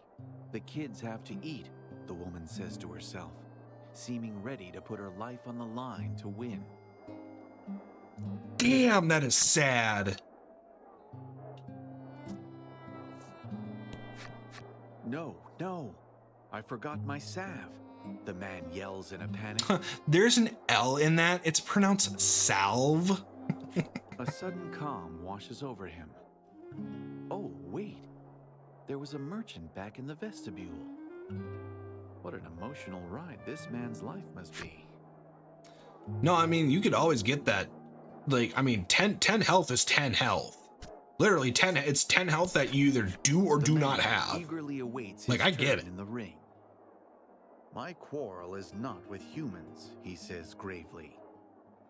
You take that to mean he'll only be fighting monsters out there.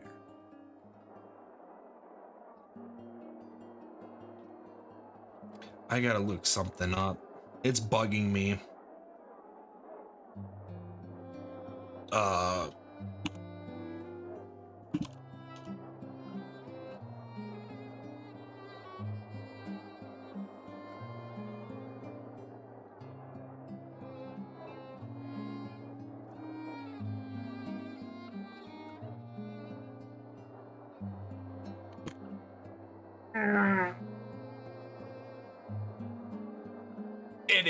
It is literally legally distinct corn, symbol of corn.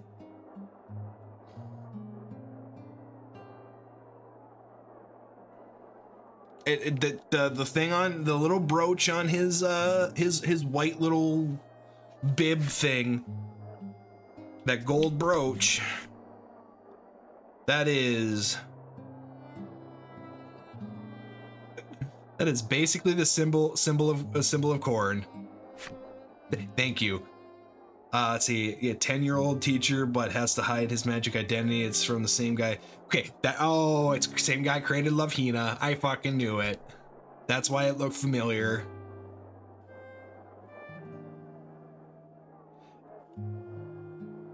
So he disguised shonen manga as a harem manga that became a maiden shonen. Yeah. I knew it from the banner carrier. The banner carrier.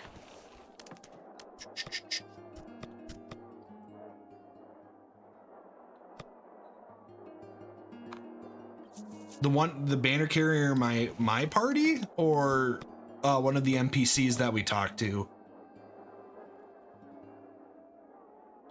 Oh, you're talking about the from the Corn Dudes when we played. Yeah, when we right when first edition Age of Sigmar came up, it's the Corn Bloodbound Reavers, and they have a standard barrier that has basically that same icon, and then I believe the not the Gore Master. That doesn't sound right.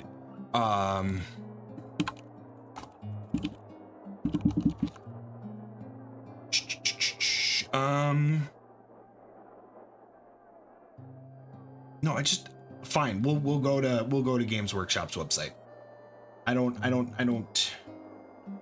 just want to look at their models. You can still buy the Goreblade Warband as a starter collecting. Yeah, it's that. Oh, fuck yeah, it's that guy. Who is that guy? I don't know if you can. I'm surprised they're still selling it, because that's literally the first edition half of the, or that's the Corn Bloodbound half of the first edition starter box. What are you? Yes, I know. What are you? Read more. Let's see. Mighty Lord of Corn, a blood secrator. That's what it was. Yeah. He's good. He's the only reason why I was able to get, like,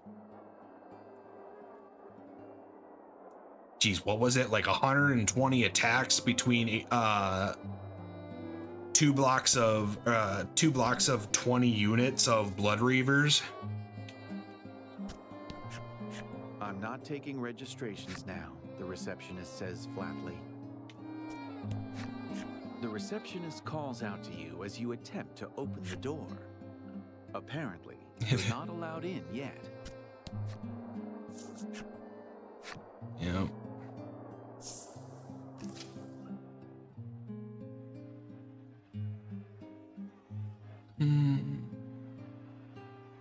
What am I still? A gate stands tall before you, marred here and there by deep gouges and scratch marks.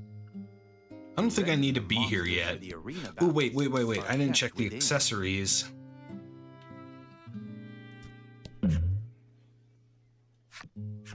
Upon entering the shop, Laty looks surprised and points at something. Following her gesture, you spy the familiar sight of the Well, at least he's a necklace. man of his word. The owner explains that this necklace had been stolen, but then, wonder of wonders, the very miscreant who made off with it later returned it himself. Well, I mean, when you're throwing, yeah, it's literally slaughtered my Skaven platoons. Yeah, I mean, literally, and that was with when they had that stupid like 1 inch, like you anybody can fight within 1 inch of the model point and not like point of base. I think they've removed, or I think they've really heavily edited that rule because it was a stupid rule. Because then you can model for advantage. Suddenly, from the back of the shop, said miscreant shows himself. The one-time thief bows his head self-consciously.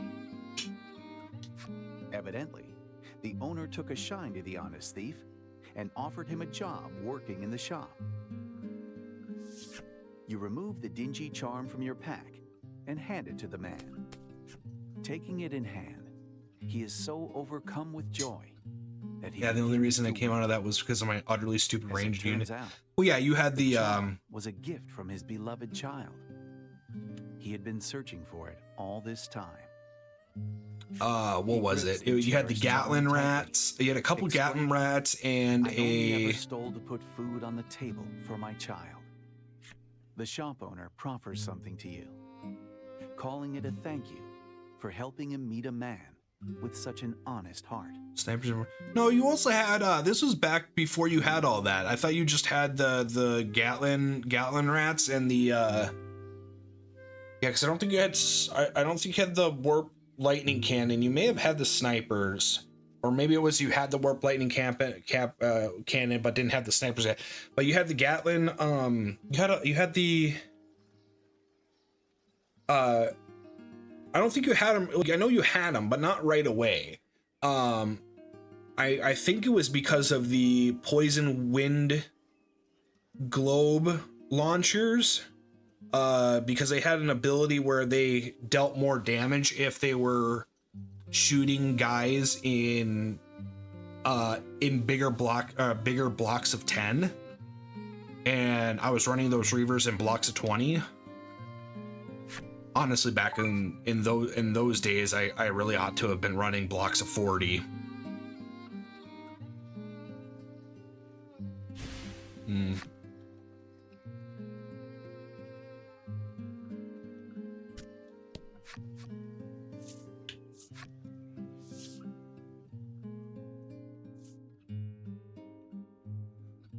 Let's see here. What do we got for? Oh, you can't be doing this. You can't be doing this.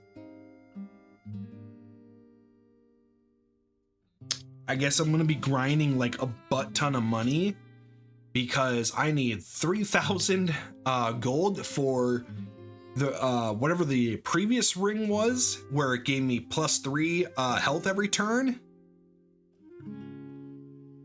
or I do this one, and for whatever reason I already have a high chance of criticals. Especially in the previous game, I was getting I was getting at least 1 critical every stream. Some streams multiple criticals. The critical chance in this one seems like they toned it back a little bit, but you can't be giving me an item to increase critical chance. I will buy that and it will never leave. You know, fuck it, I got the money for it. I got the fucking money for it. Let's fucking do it. Oh, you won't let me buy more than 1, will you?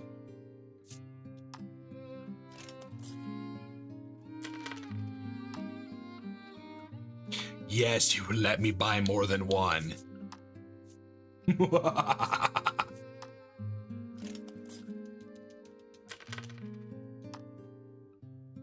I will not be buying my other party members rings because they are temporary.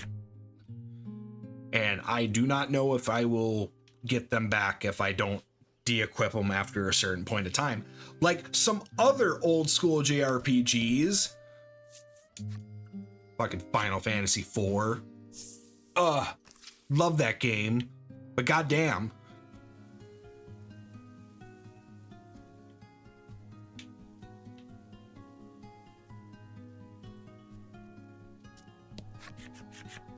You find a beast lurking in the shadows of the valley, but it glares at you. Seems you're not getting out of this without a fight. That's cool. I need the money and XP now.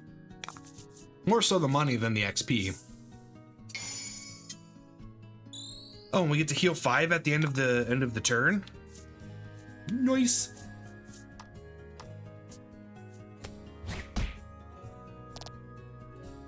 Damn it. I paid 3,000 gold and I was hoping for a crit right away. I should be critting every attack now. Son of a bitch.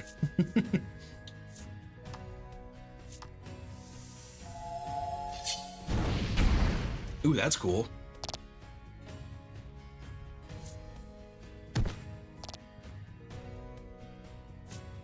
Okay. Where is...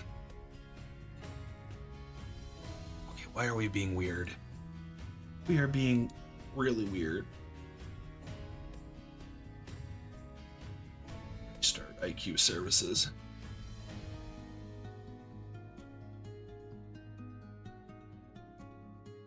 Okay, sorry, my mouse is just being really buggy. Although I'm not using it, it is affecting something, because other things are like turning off and on. And it scares me. Ooh, provoke, nice. Because these guys have yet to attack. Everybody else has went. Oh no, they did attack. When did they attack? I got distracted and they attacked.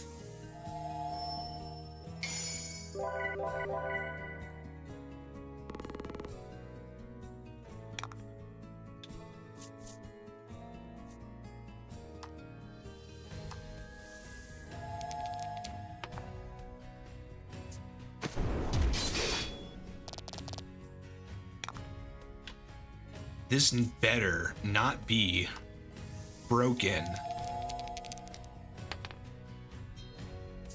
Attack plus 20. Yes. Ah, so nice.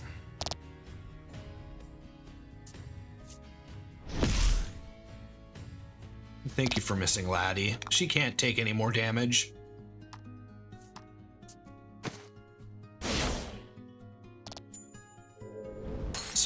So provoke is only good if you go before the enemies, but after everybody else. And the only one that may be able to do that would be Baron.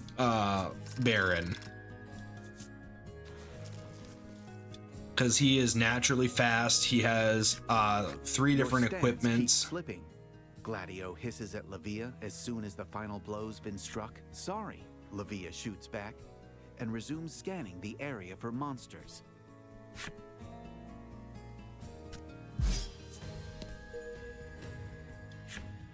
I like their form You find of like weapon. in a small burrow in the rock wall, but it does not appear. Nevertheless, it is not happy to that have the an maiden intruder in its has. home, and Because it's obviously like a sword readies for battle. / katana, but the guard looks like a maraca.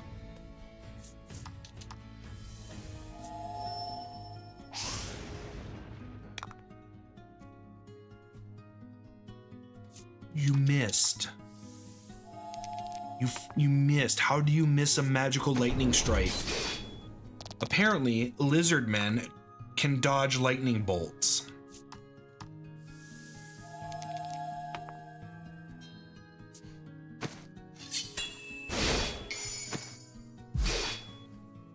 Sha, magical maracas, yeah. Oh, jeez.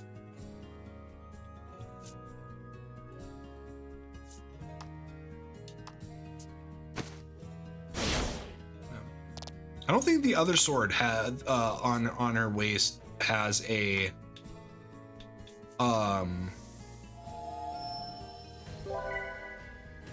has that type of guard. It's just weird. It's weird.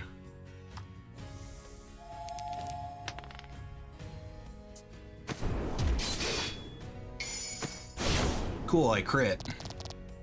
Excellent. I'm gonna be so mad if this these rings actually lower your crit chance. Like Pokemon Gen 1's focus energy. For those who don't know, Pokemon Red and Blue, I don't remember if they fixed it in Yellow. If you use focus energy, Find a beast and immediately raise your sword to it. you use focus energy to increase the likelihood of of your critical attacks. It's actually bugged. It will decrease. Upon further inspection, it looks like a falling rock or something has crushed the poor creature's. It's dead, Lavia says flatly. Lack and Laty suddenly exhale, hands pressed to their chests in relief.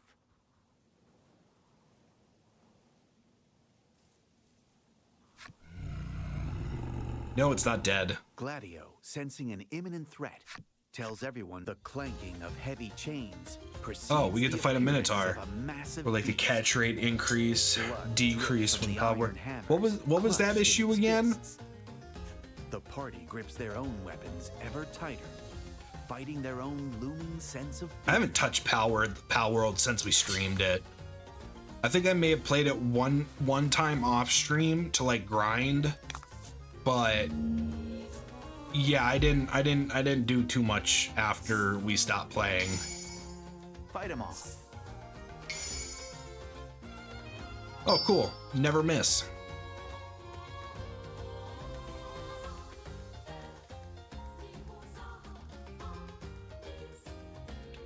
Oh, yeah, we need heals. I should have went back to town and rested at the inn. I mean, why not? Inn rests are free. I needed like a 6.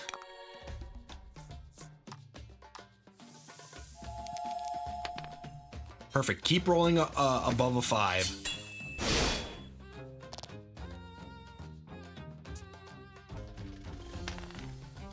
Half target. No, I just healed him.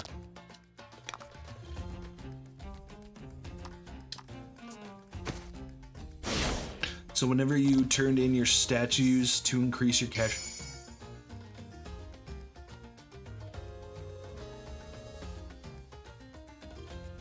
Wait, so was that what was going on when we were playing or streaming? Was that around when we were streaming? Whenever you turned in your statues to increase your the effigies. Capture rate, they actually do decrease instead, but it displayed as if it was getting better. Huh. Interesting. I don't know how much I like that. Yeah, it seems I have been seeing the patch notes.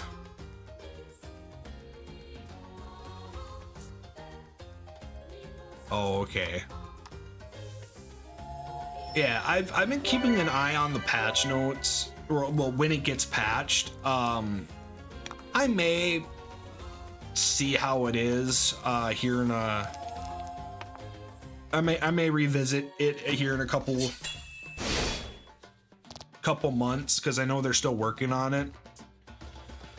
But I don't know if I'll stream it. I probably will just play it in my off time. Gross. Defense down.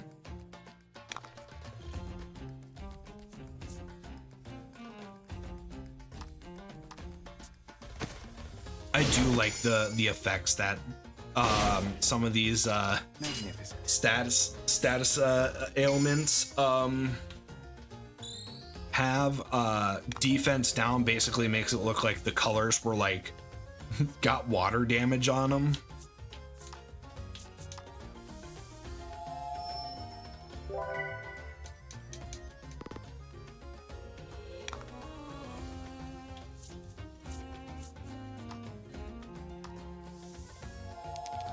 On roll a 6. Hey, there we go.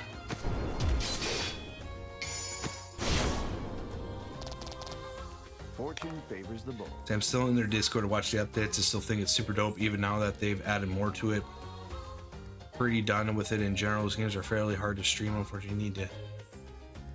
Yeah. Well, yeah, and then it's not the new hotness anymore. Shit. I really needed and it missed. Great.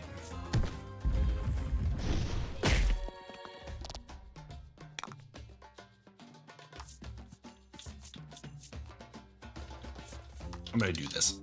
Get it.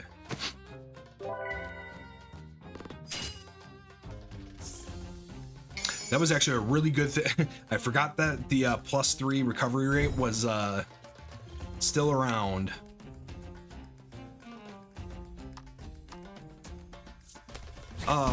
Yeah, I feel like they've added some new pals too, or that they were looking at increasing the pals, like adding a couple in some patches. Unfortunately for scrubs like us, we need a bit more hotness to attract people. Yeah, they added a raid pal. Okay. Well, yeah, I mean, they were looking at it. Ooh, hey, finally she got an attack increase. And also, too, he had 9 health left. I would have literally killed him next round. But now we get story intrusion. He launches one last attack as his attendant strikes the beast with the pommel of his sword. At last, the feral fiend falls silent. This is a one failing a video game can always have. It's a storytelling failing in a video game where it basically is like, oh yeah, you hit a certain point, but we want this specific person to have the final strike, when it's, you could literally still let me fight it to 0 because I was only he had 9 health left. And then do this instead of taking that away. Into a round of applause, which Lavia greets with a smile and a playful swipe of his nose. We're not done, Gladio reminds the party. He binds the beast in chains, hoists it up with one hand, and carries it back toward the Dominion.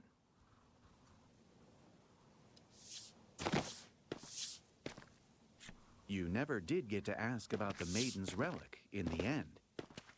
You follow them back to Hero's Dominion in hopes of rectifying that oversight. Okay, I know we were capturing it, but we still could have dropped it down to 0. It could have been the implied.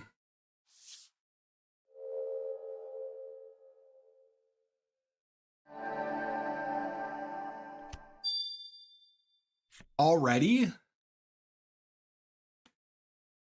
We yes, okay, see? It's rounded. It looks like a maraca. Now it's just full of caged spirit butterflies. Well, this chapter seems rushed. I remember we didn't get the upgraded. We didn't get the upgraded version until a dungeon.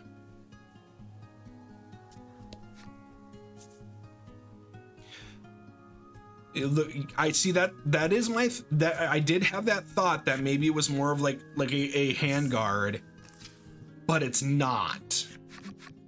Heroes Dominion. It is a cross guard. Stories of it reached you across the vast sea. Slash guard. It's not an actual handguard like a rapier. Based on just the air. Her art. Or sorry, his art. To tell if they're cries of joy or pain. Lavia informs you that the Dominion attracts all manner of warriors who long to prove their strength in battle. There are even more than usual, he says, thanks to the tournament that's due to begin soon. Terminant Arc. The party makes their way to the arena, eager to return the captured monster to its cage.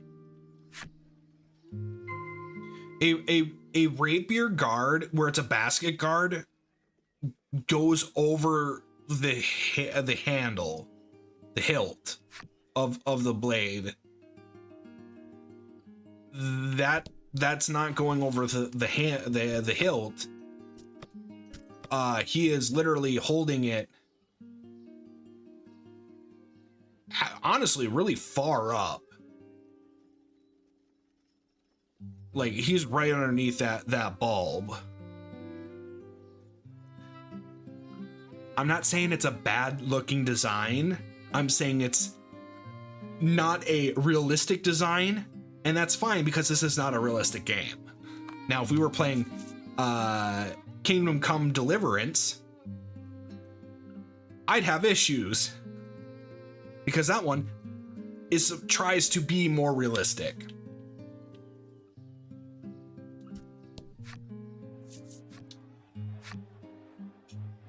Which I found out they are making a second one, which means that I eventually need to play the first one. I'm scared. Gladio drops the monster in scared to play the reception desk with a wet, meaty thud. Yeah, Kingdom Come, yeah. Kingdom Come Deliverance. I just scared to play it. Apparently it's brutal. It's very sim heavy with the RPG mechanics. Like, to get good at sword combat, you actually have to work at getting good at sword combat, and it seems like it's a that this compliment was intended for Gladio. He really wants me to play it. Oh wait, sorry, I didn't see the previous one. Lavia chafes.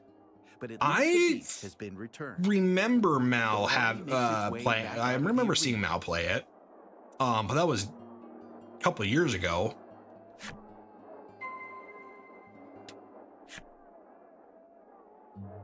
I prefer less gritty.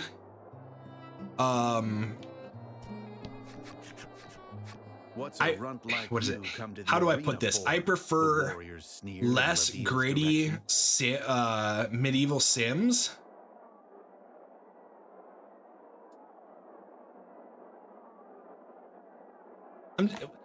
Okay, maybe not years, but it wasn't within the last couple months. I think he was playing it last year.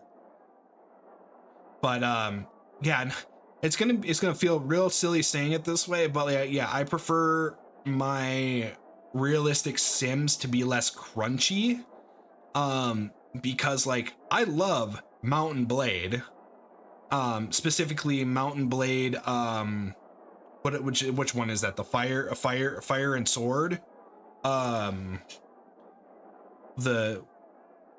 it's either, I think it's the first or second standalone expansion. His blood clearly boiling, Lavia spins around on a heel and raises his fist. "Say that one more time," he shouts. I don't have the second one. Apparently the second one's after it got out of beta and had a couple patches. Apparently it's a bit more playable now. On his behalf,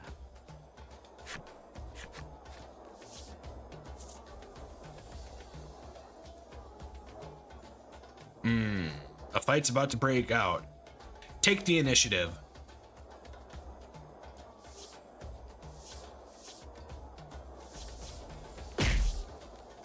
You rear back, your muscles tightening as you throw your... Enough! Gladio barks by way of intervention.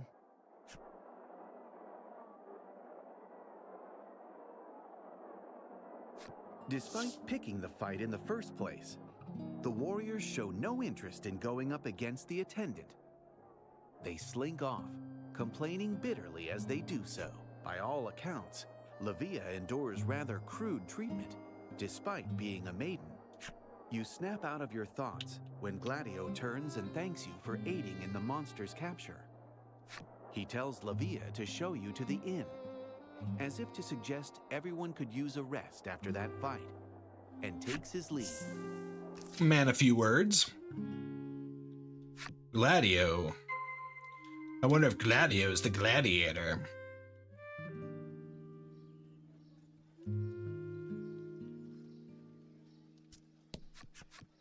You arrive at the inn, eager to rest. You mention to Lavia once more what you speak of the current state of Omega Isle, and how the maiden's relics are key to saving the island. Lavia hears your tale in full, only to politely decline your entreaty. Yeah, Pauses that's for a moment, lost in thought. I'm not the maiden, he confesses rather abruptly. evidently. Yes, then why do you have the relic? Helpfully explains that since Lavia is not an official maiden, his relic is no more than an ordinary weapon. But it and therefore upgraded. of no help to Laty. He explains that while it's true he was born into a long line of maidens, he has not been recognized as the maiden on account of being a man. Casey, you know, I thought something fishy was going on. That his mother, the previous And apparently maiden, it was a red died in herring. battle, and he has simply been named as maiden to fill the role in the interim. Lavia, his confession complete, bids clearly, the maiden's circumstances are as varied as the islands on which they live.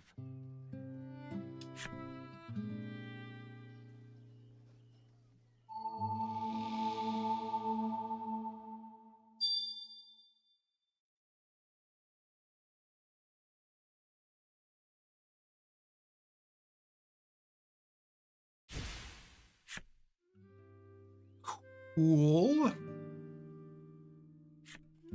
I'm assuming her was in reference to Laty and not Lavea.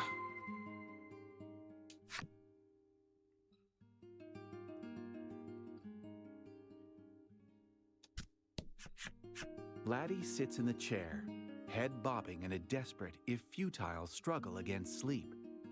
She's no doubt exhausted from all the fighting. Lack floats in the air, its mouth gently opening and closing. You presume it to be asleep. You lift your hands close to its ear and clap once, with vigor. Explosions! Help! We're all gonna die! It shrieks, shooting even further into the air. Everyone is plainly spent from a day of fighting. The time has come for rest. And then we hear people walking in. Enter the maiden's match with me, Lavia blurts out nonsensically, barreling into your room. What's the maiden's It's a special match? tournament, and it starts soon, Lavia explains breathlessly. As it happens, they'll select the next maiden from the winners. A fitting festival for the might-obsessed hero's dominion, you think. But will they actually recognize Lavia as the next maiden if he wins? Well, they would have no choice. If that's how they choose their maidens, they would have to. He'd be sacrosanct at that point. Lavia says he simply wants to win the tournament and gaze smugly at all the people who've called him weak over the years. Oh yes, spite, the best reason to do things. Think back on how the citizens of the Dominion treat Lavia. how hard he works at a dangerous occupation, yet receives no respect for it. You can hear the pain of it in his voice. Oh, I get it. I get it. Speaks. Spite / revenge. It's a deal, you say. Besides, fighting people from all sorts of different places sounds like fun. And it's to the death. Wait, what? Does it? You begin, but Lavia cuts you off with an excited tomorrow.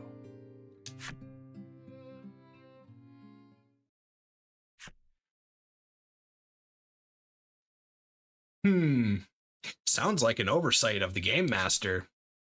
Oh, this big tournament thing that your players would see like flyers and everything out for, yet only hears about it when it's convenient for an NPC side quest. Sorry, an NPC divergent side quest that will eventually lead back into the main quest. Let's get to reception quick, Lavia chirps as he joins you en route to the arena.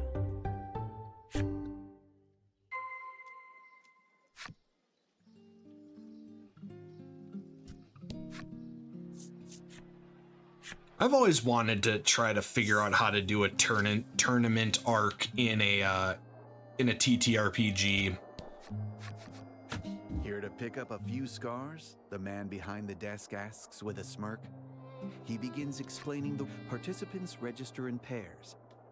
Once you're registered, you can go wait in the vestibule, the man explains, gesturing at the far door.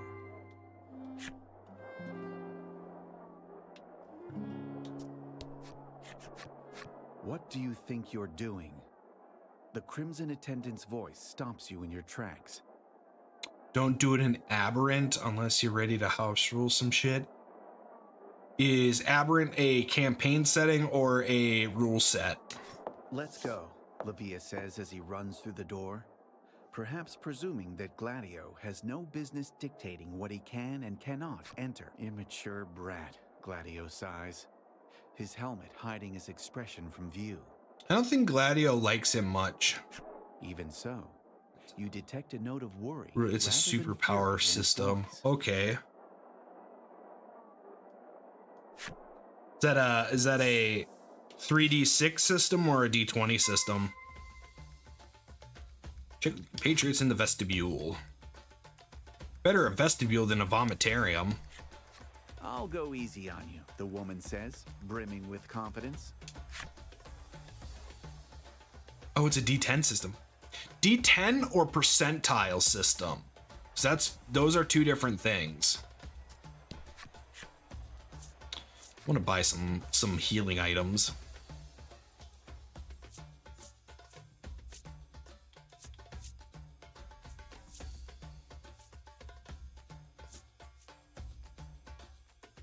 Now what to buy, because that's the issue. What do I have? I got 2 of those.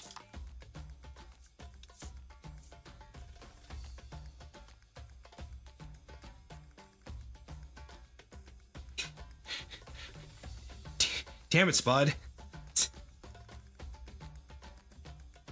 Is the successes determined on how many intervals of 10 you are below or above a certain number, maxing out at 100? Or is it your successes based on a number on a die roll only? So if you roll a 2d10 to get a percentage of 23 and you have to be above or below 50, that would be, if you have to be below, it'd be 3 successes versus, oh, I have 6 10-sided dice that I need to roll 3 or higher on to make a success, and that dictates how many successes I have.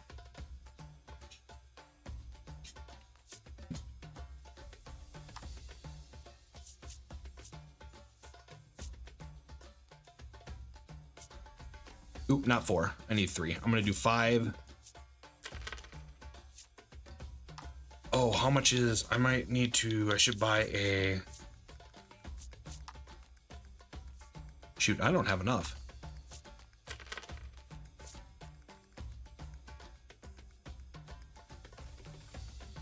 Okay, all right. So you roll d10s, and it's based on how many successes you have on the d10s. You have pips out in the power stats, etc. And for each pip, you roll a d10. Okay.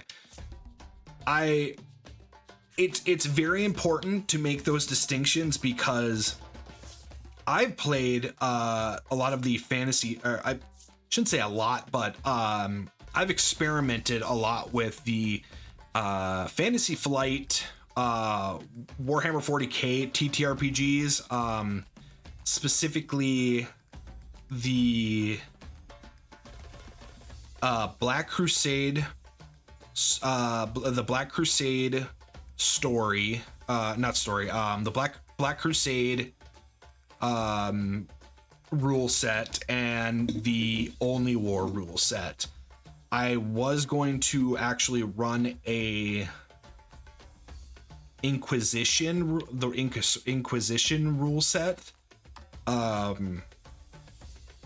for more of like an intrigue, but it kind of fell through.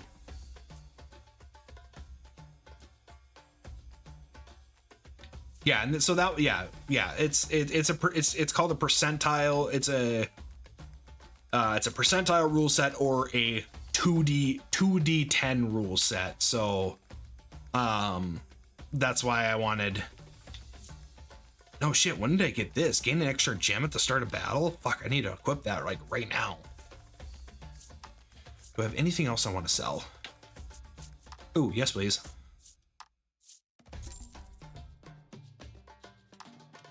I don't think I talked about running a game with you and Mal for the 40k stuff. I know I've complained about the Chaos Space Marine rule set. I don't remember talking about that one. I know I have complained about the Chaos Space Marine rule sets because the book, and it's not an issue with the rule set, it's just the book is so poorly edited. It would tell you it would reference a rule in a certain page of the book, but if you go to that page it wouldn't be there. It'd be like 20-ish or so pages either forward or backwards.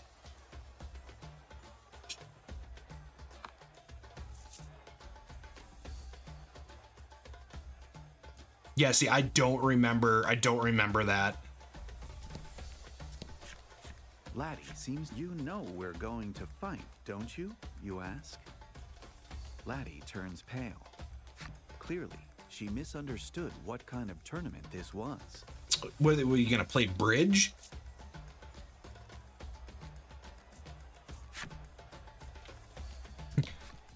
A hearty round of cribbage. Psyching himself up for the fight. Yahtzee. Little gin rummy. The ringleader's voice echoes off the stone walls of the lobby. Onward to battle. The man's knees knock together. You reach out to him, concerned. Don't mind me. This is all excitement, he barks, sweating.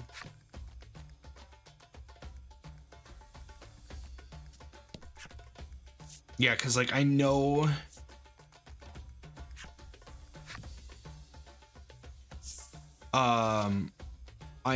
that they've, let's see, ringleader on the west side, we've some warriors from another land eager to earn the title of maiden. Yeah, because I know Fantasy Flight's not doing the any 40k TTRPGs anymore, but they still sell the books on their website. There's a, I think it's Crucible 7 or Crucible 9. I don't remember the exact name of the company, but they came out with a TTRPG for 40k called Wrath and Glory, and I think that's part of the Genesis system where of the old Fantasy Flight, the Fantasy Flight Star Wars TTRPG used.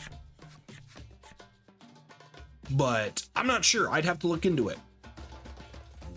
See, on the east side, a band of warriors with our weak maiden, the pride of the isle at its center. There will be no aid for you if you get hurt, mind.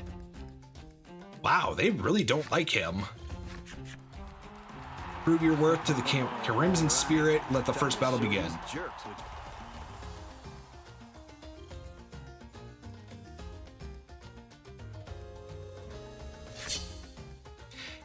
See, I kept trying to get my DM to let me have a chain warhammer. It doesn't make any sense. The hell it does. Yeah, I would I'd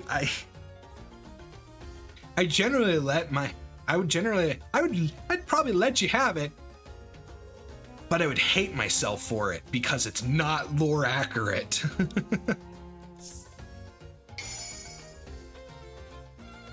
Why have a chain warhammer when you can just have a power maul?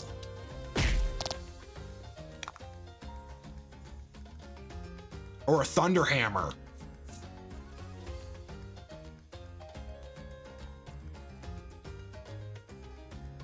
I mean, if I was playing whatever the Loyalist Space Marine rule set was, for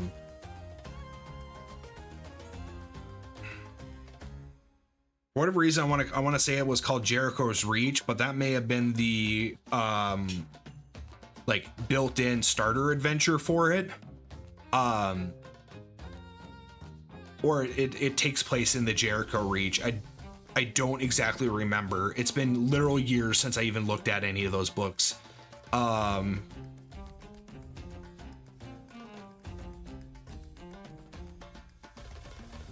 If like, cause like that would be the only reason why you'd have a not a power maul, a power hammer, or even a thunder hammer, is if you were actually playing a one of the Space Marine variants. Oh, the Rogue Traders, yeah. But yeah, you'd have to play a Space Marine, and if I was gonna play a Space Marine, I'd totally do Thunder Hammer and Storm Shield with Terminator armor. You have like very little speed, hampers on like pretty much any type of movement. But damn, you got a big ass power, big hammer and shield. You'd be a walking tank. Actually, tanks wish they could walk so they could be at least a modicum of what you were.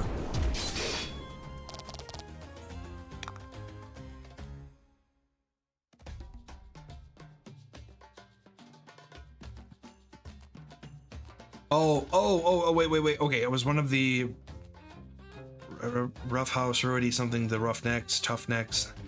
Brawler in a shooty game when I was deathly afraid of being in space. They have to trank me. We were all Marines, but we had different touches of warp, etc. Space Marines are like Astra Militaria Marines.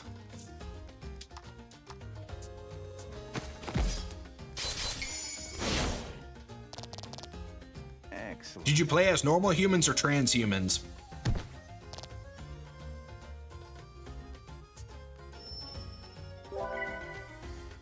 Oh, your 10 health.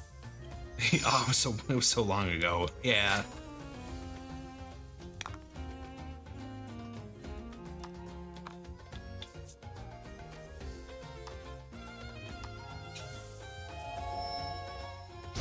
Yeah, no, they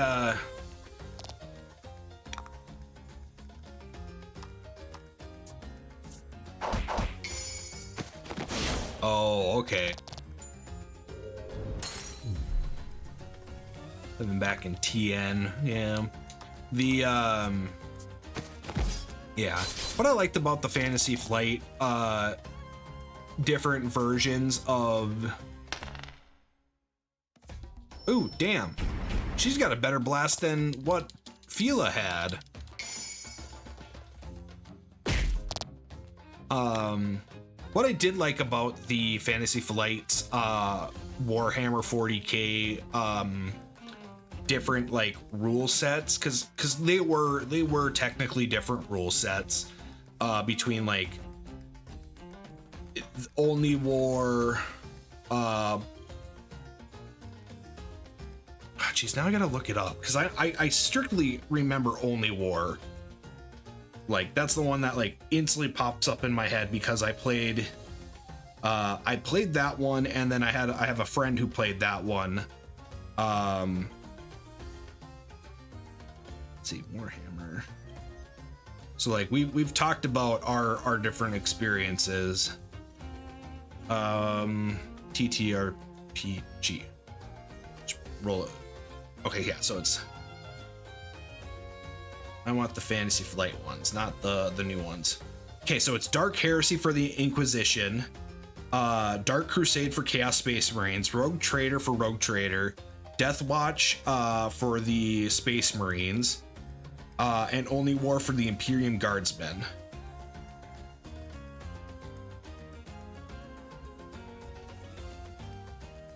Oh, 8, 9, 10, 11, and 12. Dark Heresy came out in 08? Interesting. I thought those were newer.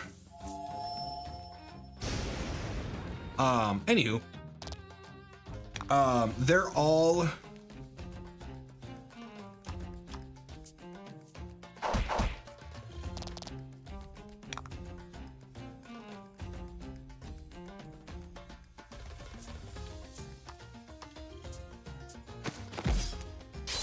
Yeah, it was something. Yeah, let's see, like the system, when you shot multiple bullets, you rolled a percentile dice set, and you hit with as many bullets based on the degrees of success. Yes. Yep, pretty much. Yep, exactly.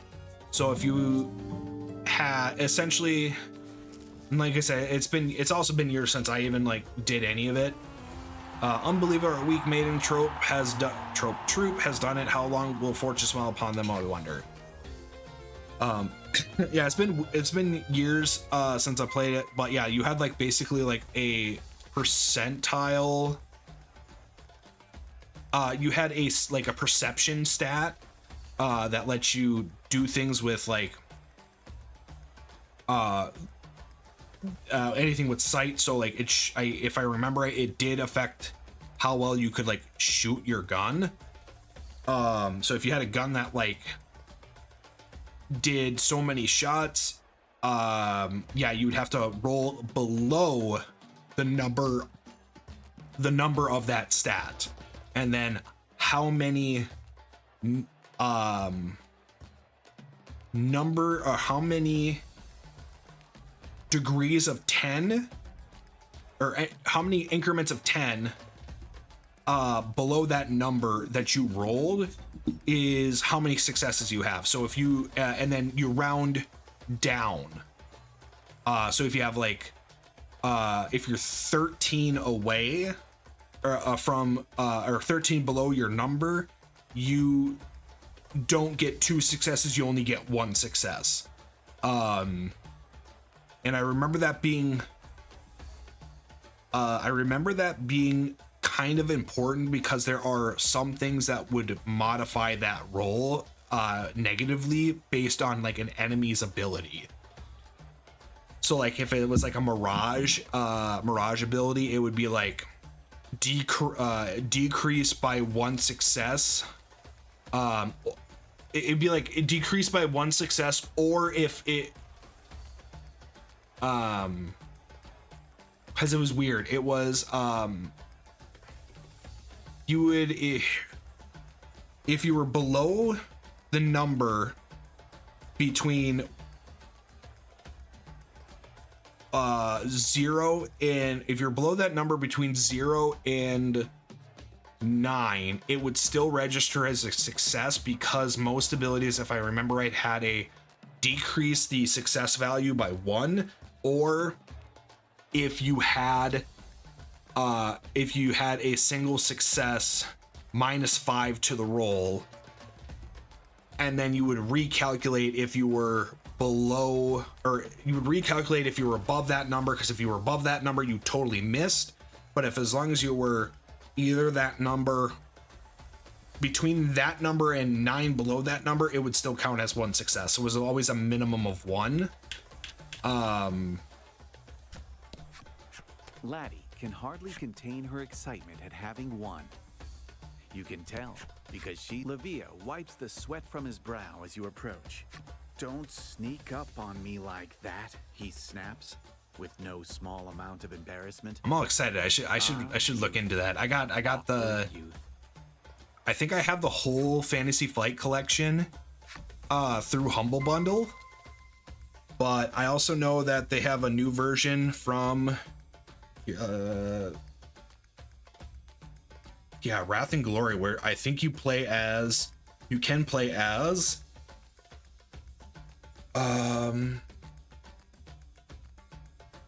I think you can play Sisters of Battle in that one.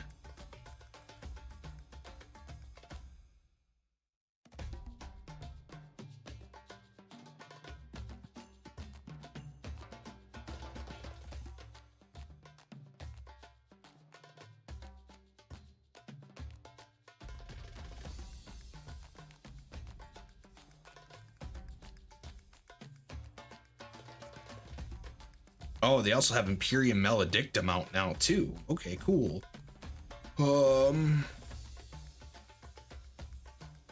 Get out of here. Wrath and Glory. Who makes, it's Crucible 7, right? Should be Crucible 7. My phone would work with me. Wrath and Glory. Crucible 7. I was right. Shouldn't doubt myself. But yeah, it was super cool. It's a super cool rule set with the percentile. Confusing as hell. On the west side, our own battle-tested soldier. Victory is all but assured, they tell us. On the east side, the lucky victors of the previous match, starring our very own Maiden. There's still time to run, you know. Prove your worth to the Crimson Spirit. Let the second battle begin. Before I continue, one last thing to gush about it. Even though it's all like there's like 5 different versions of the like 5 different technically rule sets, they're all interchangeable. Like the core rule set is all the same between all 5 different games. The issue is power scale. If you're playing any of the human-based games like Rogue Trader, Dark Heresy, and Only War,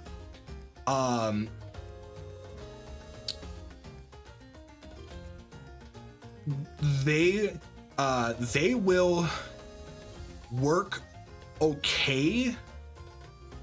So it's like Dark Heresy will because like you can bring stuff in from all the other versions of all the different settings into other games. It's all like cross compatible. It's just power set is the power set's the issue. So like Dark Heresy and Rogue Trader are you can pretty much do 1-to-1, but like Dark Heresy is like intrigue, whereas like Rogue Trader is like adventure, exploration, technically diplomatic relations. So yeah, some intrigue, but it's not like spy and like cop versus robbers type situation. And then Only War, you're playing as Astra Militarum. It's literally human version of war. So like you can still bring in Dark Heresy stuff for Only War and Only War stuff for Dark Heresy, but Dark Heresy stuff's if you bring Only War into Dark Heresy, it might be a little too much for players, versus as Dark Heresy might feel underwhelming in Only War. And then if you play any of the Space Marine ones like Black Crusade and bring that into Rogue Trader, and you're basically playing Space Marine, and then you're playing humans and fighting Space Marines, you're gonna have a bad time.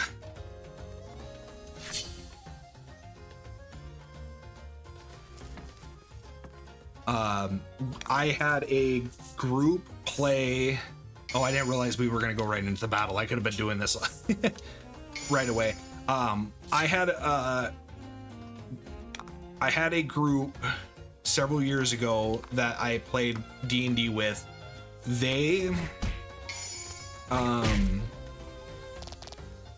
We played Black Crusade because I thought it was the newest one out of all of them. I thought it looked super cool. I figured if there was going to be any issues with the systems, Black Crusade being the newest of the three would have like a lot of like the issues ironed out. Rule set wise, it did have a lot of the issues ironed out. The issue was that the book was horribly edited, like as I said before. But I had a mixture of people playing human characters, human backgrounded characters, and then a couple people playing Chaos Space Marines. The stuff that would be challenging for humans are trivial to the Chaos Space Marines. Anything that would be Chaos Space Marine or would be like hard for a Chaos Space Marine character is almost impossible for a human character. I looked at the anima rule set. I think I like the art more than actual like interest in learning that rule set. Excellent. So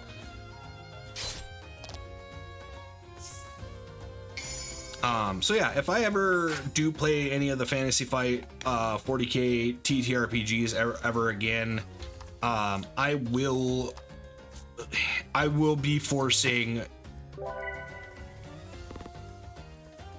It's fun once you start understanding it. It's not done well. Yeah. But so yeah, if I ever were to play any of the Fantasy Flight TTRPGs, I would have to force people, especially if I was gonna play one where you'd have a variable, you could have a mix of like humans and Space Marines. I would have to force people to either be all Space Marines or be all humans because it's two different power sets.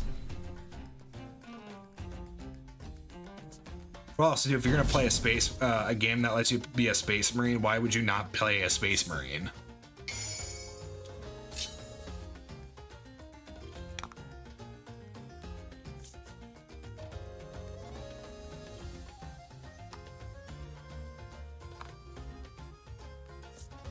I should heal Laty.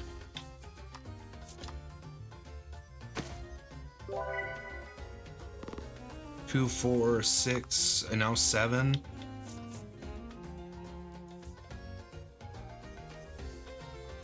I gotta get rid of that try attack. It's not gonna be as useful anymore. Unless if I start running into those 50 defense creatures again. Nope, not that one. This one. Damn.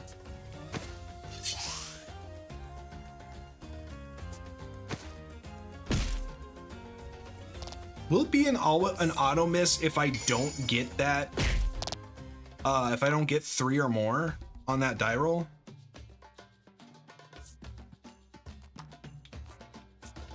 Basically demi-human astro-military. No, so if you're playing only war, you have your choice of being like human or like one of the demi-humans like ratlings or the Ogren.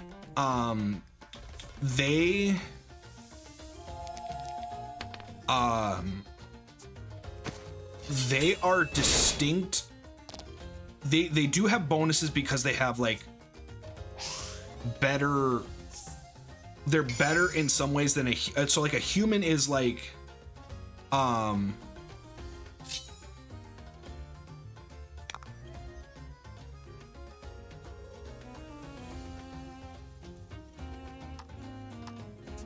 should remind you about us playing a 40k rule set when I have a Skaven pet. Nope, don't remember that at all.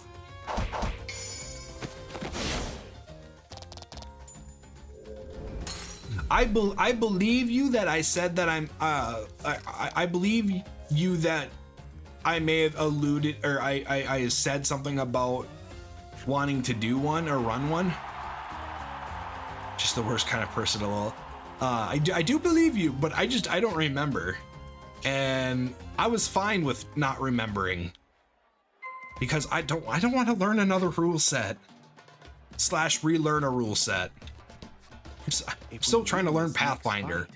That's it, Lavia says in quiet awe. Let's wipe those smug Pathfinder looks off 2E. everyone's faces. You say by They way of just encouragement?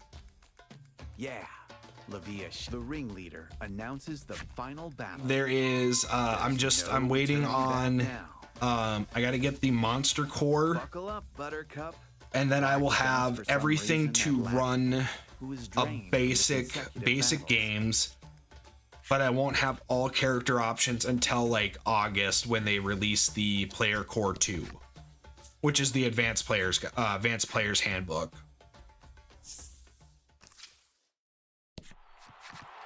Who else should be waiting for you in the final round but the Crimson Attendant?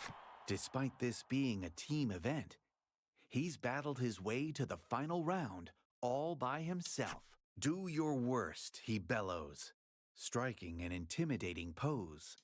Don't need to tell me twice, Lavia barks back, gripping his sword for dear life and fixing his gaze upon his attendant. Prove your worth to the Crimson Spirit. Let the final battle begin.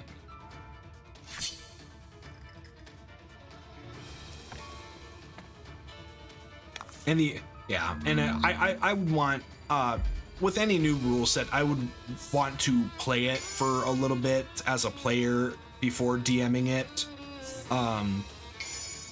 But I want to play as I want my initial character to be an alchemist, and the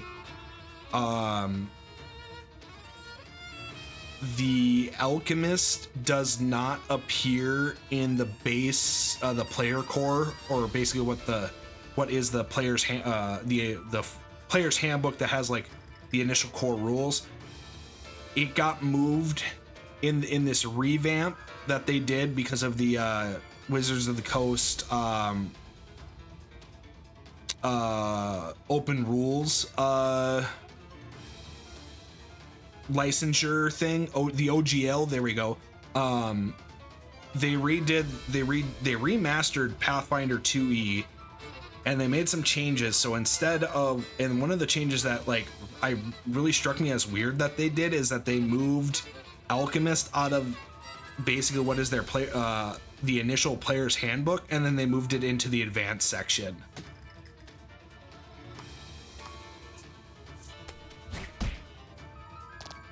My guess is because the alchemist class is kind of an advanced class to play, but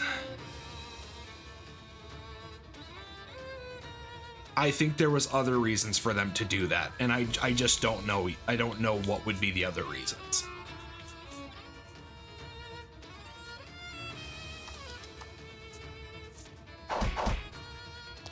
Ew, gross. Why can't I? Okay, I'm gonna have to do bisecting blade because that's the only way I can have enough attack. Fortune favors the bold. Good on that crit. Of course, he adds his defense.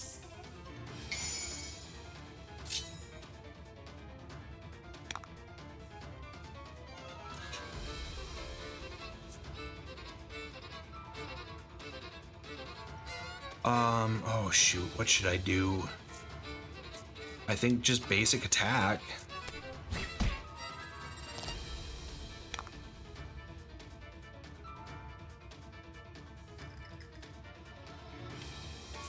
And then try attack, and then try to roll high.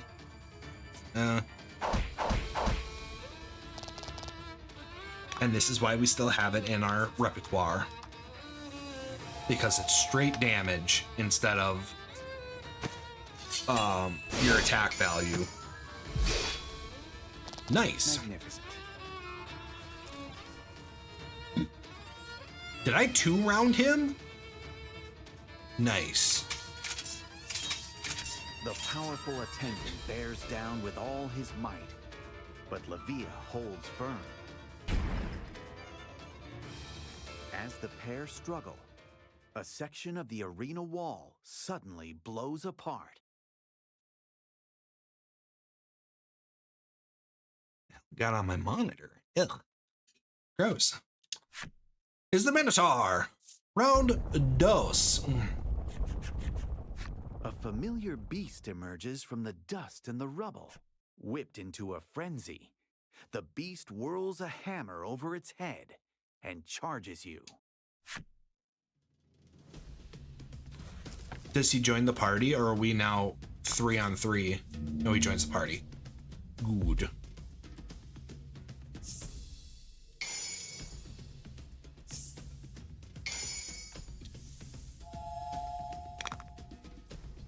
Damn, I could have had 4 gems already if I had that ring equipped. But my hindsight is 2020. Unfortunately, my foresight is not.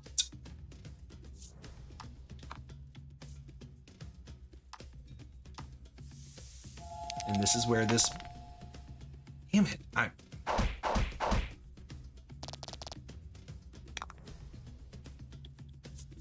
The bisecting blade.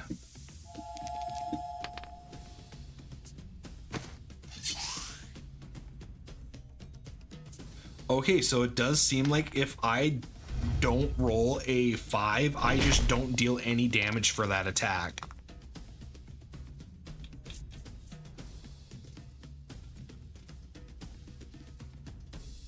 Ooh, yes, perfect. 4 or greater, perfect. He'll have defense down.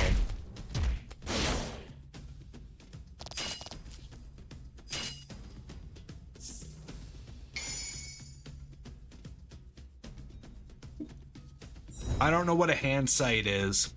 I'm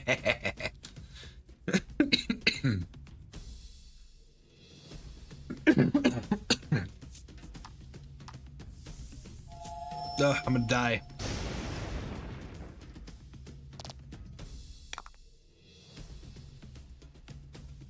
Shit, that was really stupid. I shouldn't have done that. Oh. Ooh, I'm gonna have to do some stretches after this. Stretch and walk around. My back's hurting.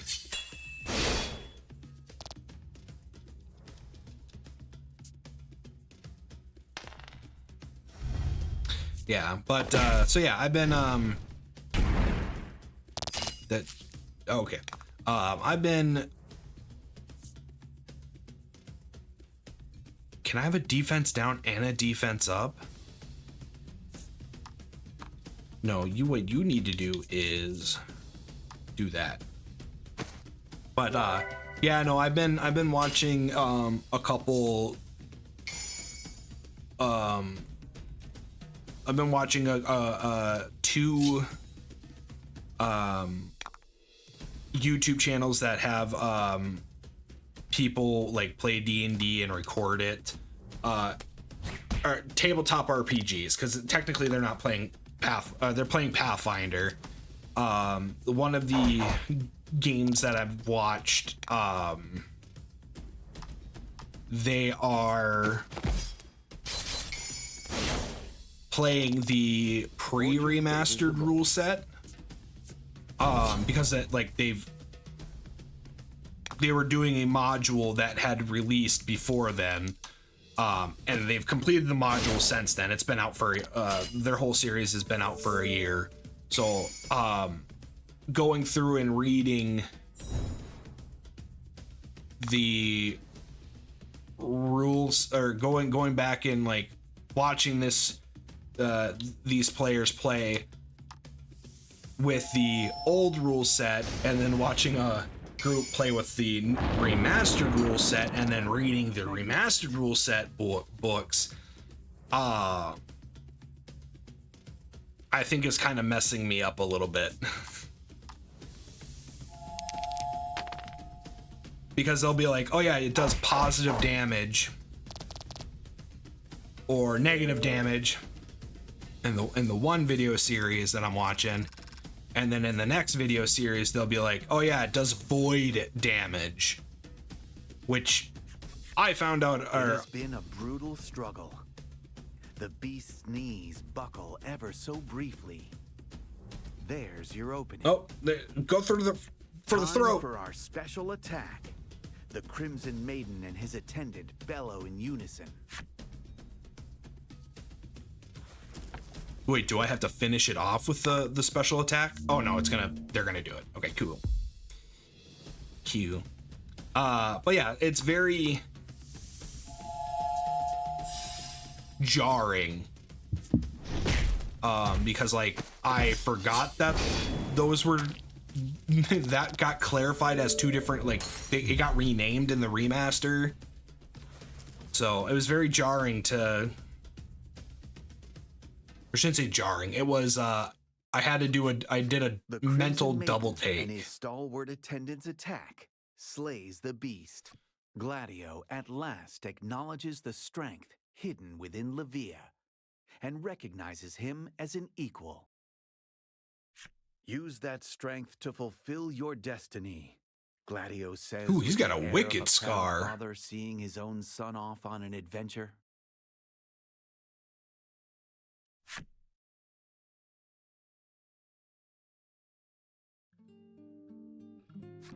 Levia prepares to address the raucous crowd. He places a hand to his chest. He tells of his history with Gladio, who trained him ever since he was a young boy and raised him in place of his departed mother. Gladio taught him the true meaning of strength, so he could one day fulfill the maiden's destiny.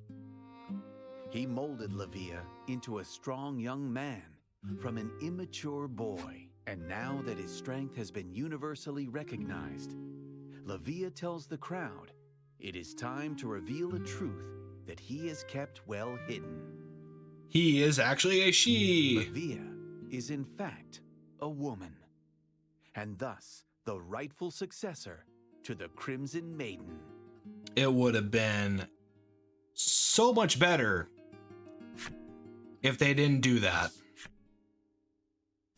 I, Levia, swear to protect this land as its rightful maiden.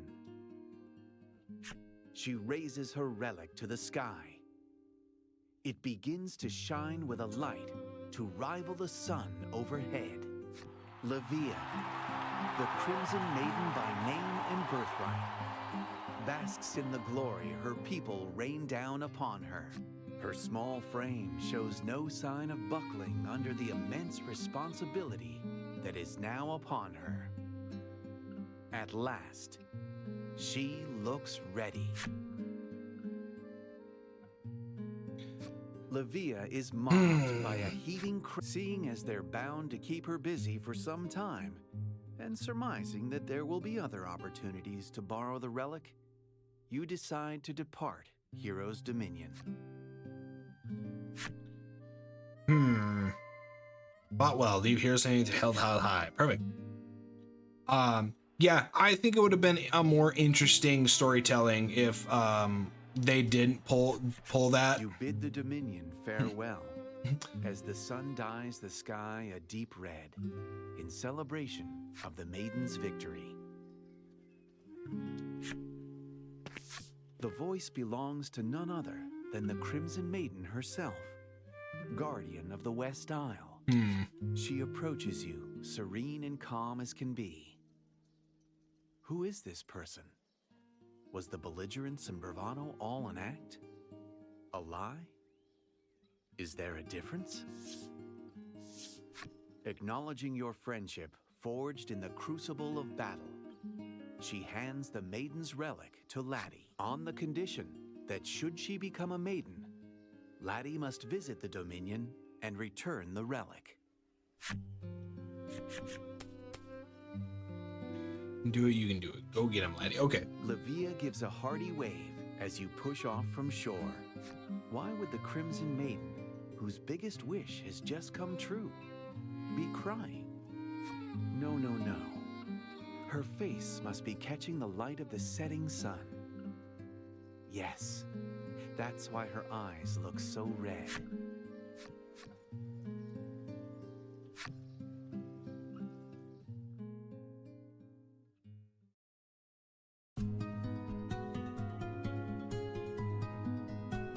I have words after this. An ardent and power-hungry youth in crimson. We didn't fight skeletons and a stalwart battle-worn crimson knight. Why were... No, we didn't... A child studies the blade under the warrior's tune. Studies the blade. The most powerful gather in a dominion ruled by might. The youth unable to become maiden is at the mercy of destiny. And enters a tournament to prove her worth. This is the recap, by the way. At tourney's end, she is recognized as the Crimson Maiden. I do like this art. I have words, though. Her gallant figure is proof of a maiden's metal. There we go. The tale of the Crimson Maiden. Flip. Bin.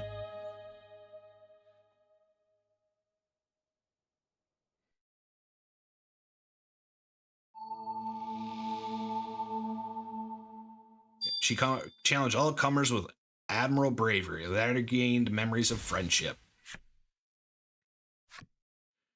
It is possible because of the appearance of certain game. Oh, okay. Did we unlock stuff? We'll have to look at that later. Restore 30 HP to all. Ooh, interesting. I like that a lot. Laty gazes out at the horizon from the deck of the ship as it rolls over the Crimson Maiden became a maiden in the end. You reckon Laty's thinking about that journey and what it means for her. Laty takes out her book and scribbles something inside. I'm gonna wait till which she then shows to you. After the talking's done. Apparently, Laty's mother was the previous maiden of the village. There might be some clues as to how to become a maiden in the personal effects she left behind. Her proposal is as big as her handwriting is small. You nod firmly and cut the rudder in the direction of Omega Isle.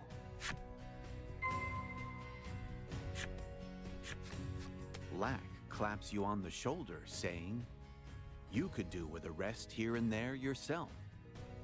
It then starts to chant some kind of spell. Hither, thither, there, here, this away, and that. Oh geez, he's gonna Lack teleport. casts a spell on the ship, and suddenly, the sails unfurl and the wheel begins to turn without any assistance. What kind of Feywild bullshit It is this? explains that your ship can now travel to any island you've already visited on its own.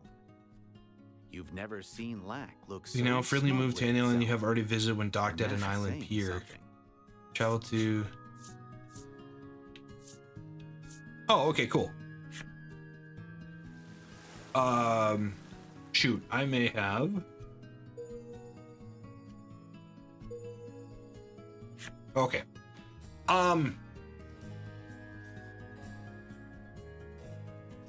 My words. I think it would have been more interesting in the story to not have had that honestly, I feel like it was a bait and switch. I think it would have been a more interesting paradigm shift if the Crimson Maiden was actually a man. I think it would have been more interesting lore-wise than just to be like, ha, JK, actually a girl. You find yourselves back in the village Laty had hitherto refused to return to. Her grip on the Crimson Maiden's relic tightens. Her face is taut and determined. Oh wait, I should see if I can equip that. Sets foot in the village, not even bothering to have Lack transform her face with its shape-shifting magic. Thank you. That was weird. Kind of gross too. So you've returned, a woman says with no small amount of displeasure. What a warm welcome. Wow, rude. The woman heads out of view towards the center of town. You know that Laty, for her part, wants to become a maiden so she can protect these people. You just hope you can get that message through to them.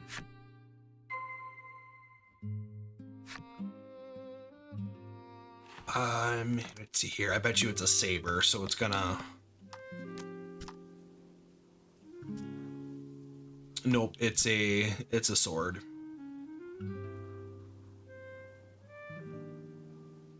It's a full sword. I want short swords, but I want the attack power.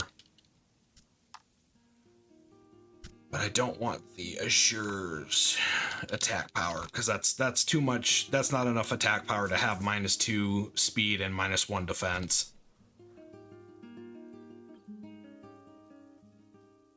Let's see if the armor has changed.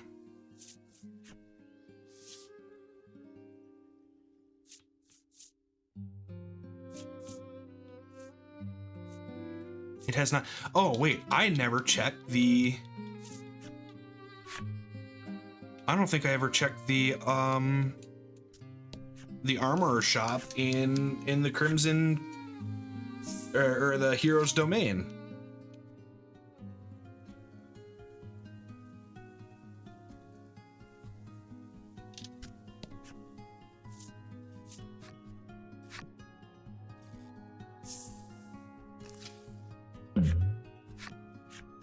A man bumps shoulders with you as he attempts to rush past. He hurriedly explains that he's on his way to the arena. If you think you stand a chance, why don't you join the tournament, he suggests, then dashes off.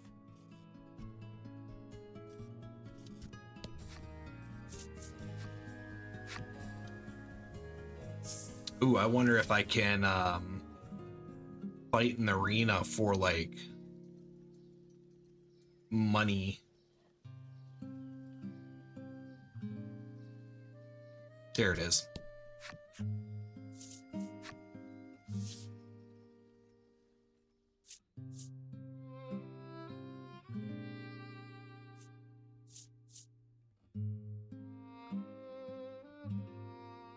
Oh, she's getting some speed and attack from the other thing. Frostmail. I want that protector sword.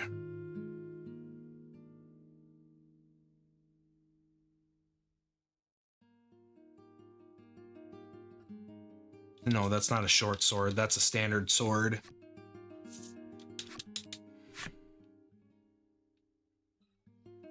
Because we're going to do short swords for the mid-range attack, bonus to speed with a smidge bonus of defense, and then wear heavy armor,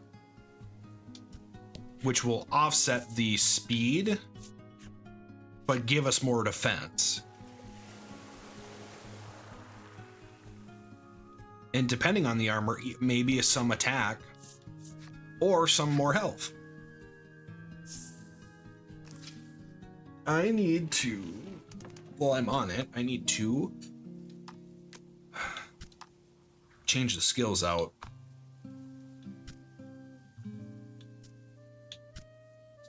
Four and 5. Let's take sharpness out.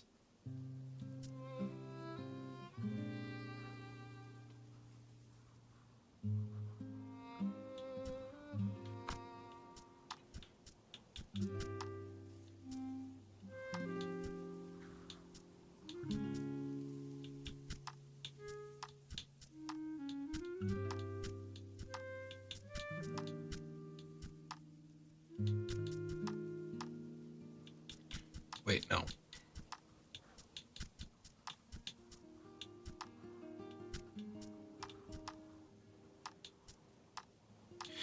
hell's going on? No, I need that one there.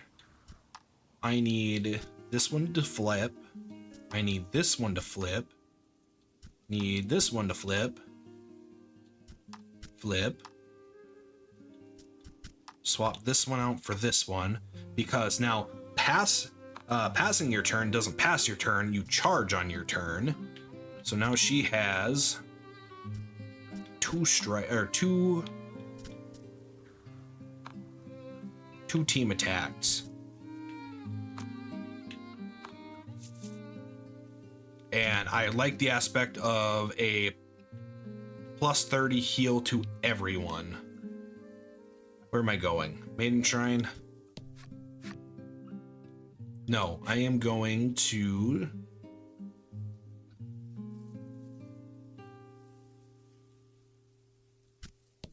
talk to people. You begin introducing Laty, only to be rudely interrupted. I'm busy, the old man snapped. You begin introducing Laty, but the boy cuts you off. Look, I'm sorry, but you need to leave? The frankly heartless reception Laty receives begins to weigh on her. Her head hangs low. Her resolve from earlier, now a distant memory. Whatever happened here, it's frayed her relations with the village, even more than you thought. You all decide it's best to leave the villagers alone for the time being, and instead search for her mother's personal effects. You ask the girl if she'd like to play with Laty, but she simply glares at you and says, "Mom told me not to talk to you." Interesting. To you start Baron or by Laty's plight to the woman, but she doesn't even acknowledge your existence. Laty leads you to her home, which turns out to be the home of Mayor Grief. Interesting. You always considered yourself close with Grief, and yet you had no idea he had a daughter. Well, no, because he obviously disowned her. Silent house. Laty enters what is ostensibly her home, with the soft, suspicious movements of a thief.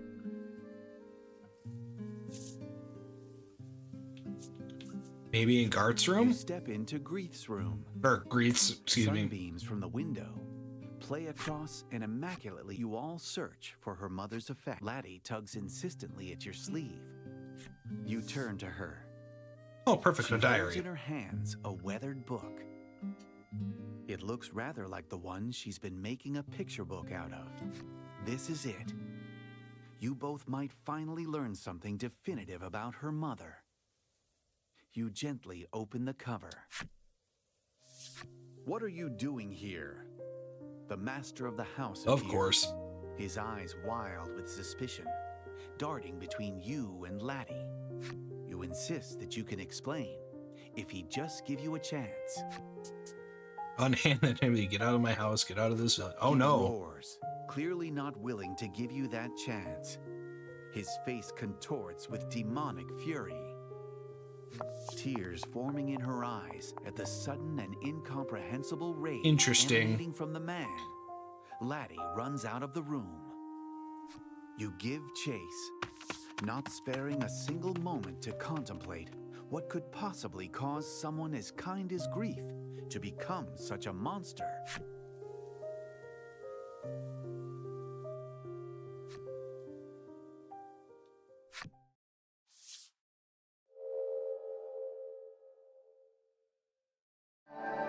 Oh, finally, she gets an upgrade. And it's not any better. I mean, it's got other stats, but...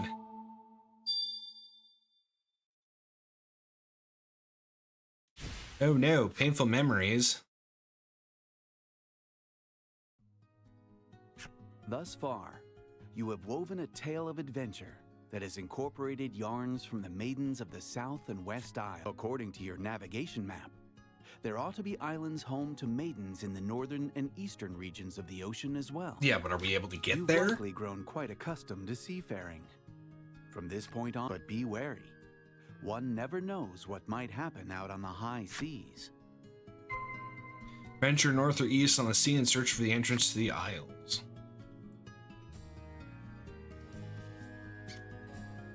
Interesting. I wonder, so, Gareth, the village elder, is the father of Laty. That has now been confirmed. And he's kind of an a-hole. But what is it?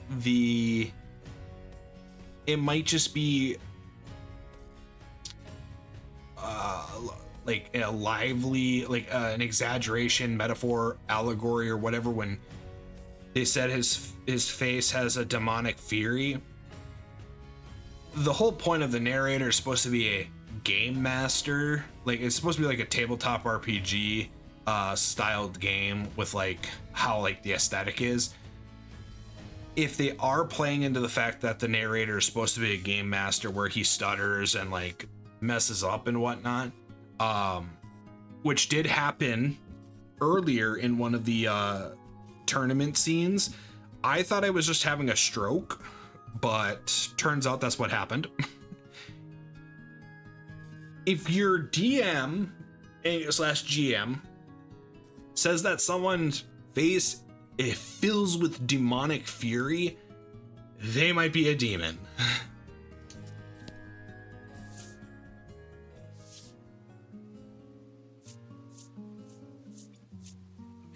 The rush of the wind filling your senses, you open up the navigate in the eastern region of the sea.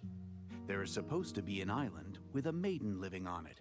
However, the present look of the skies makes it clear that those waters will soon be battered by a storm.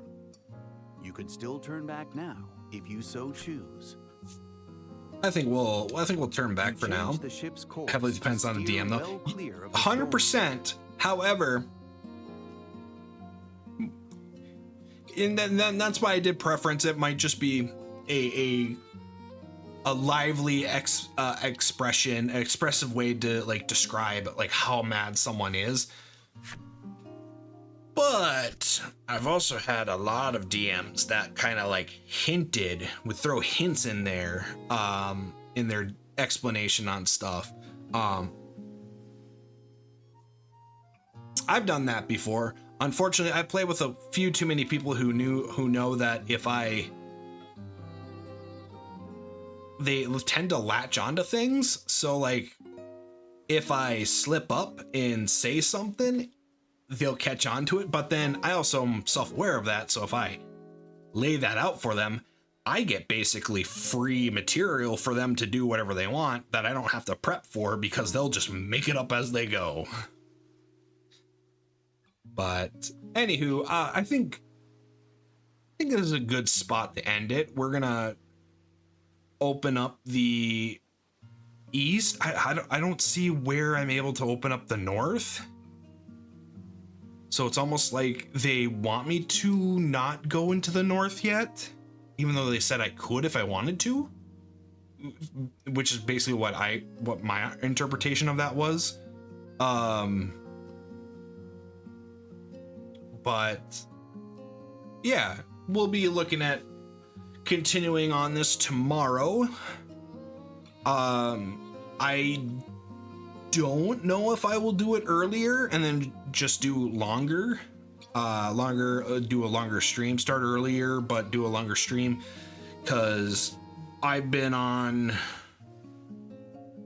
some PTO for a while, since Wednesday. So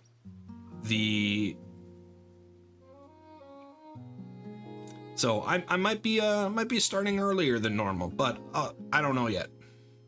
For sure, we'll be streaming tomorrow. If I don't stream earlier and then go for longer, it'll be right at the same time at about 7ish. But thank you everybody for joining me. I hope you have a wonderful rest of your morning, afternoon, or evening, wherever you are in this wonderful world of ours. Bye-bye.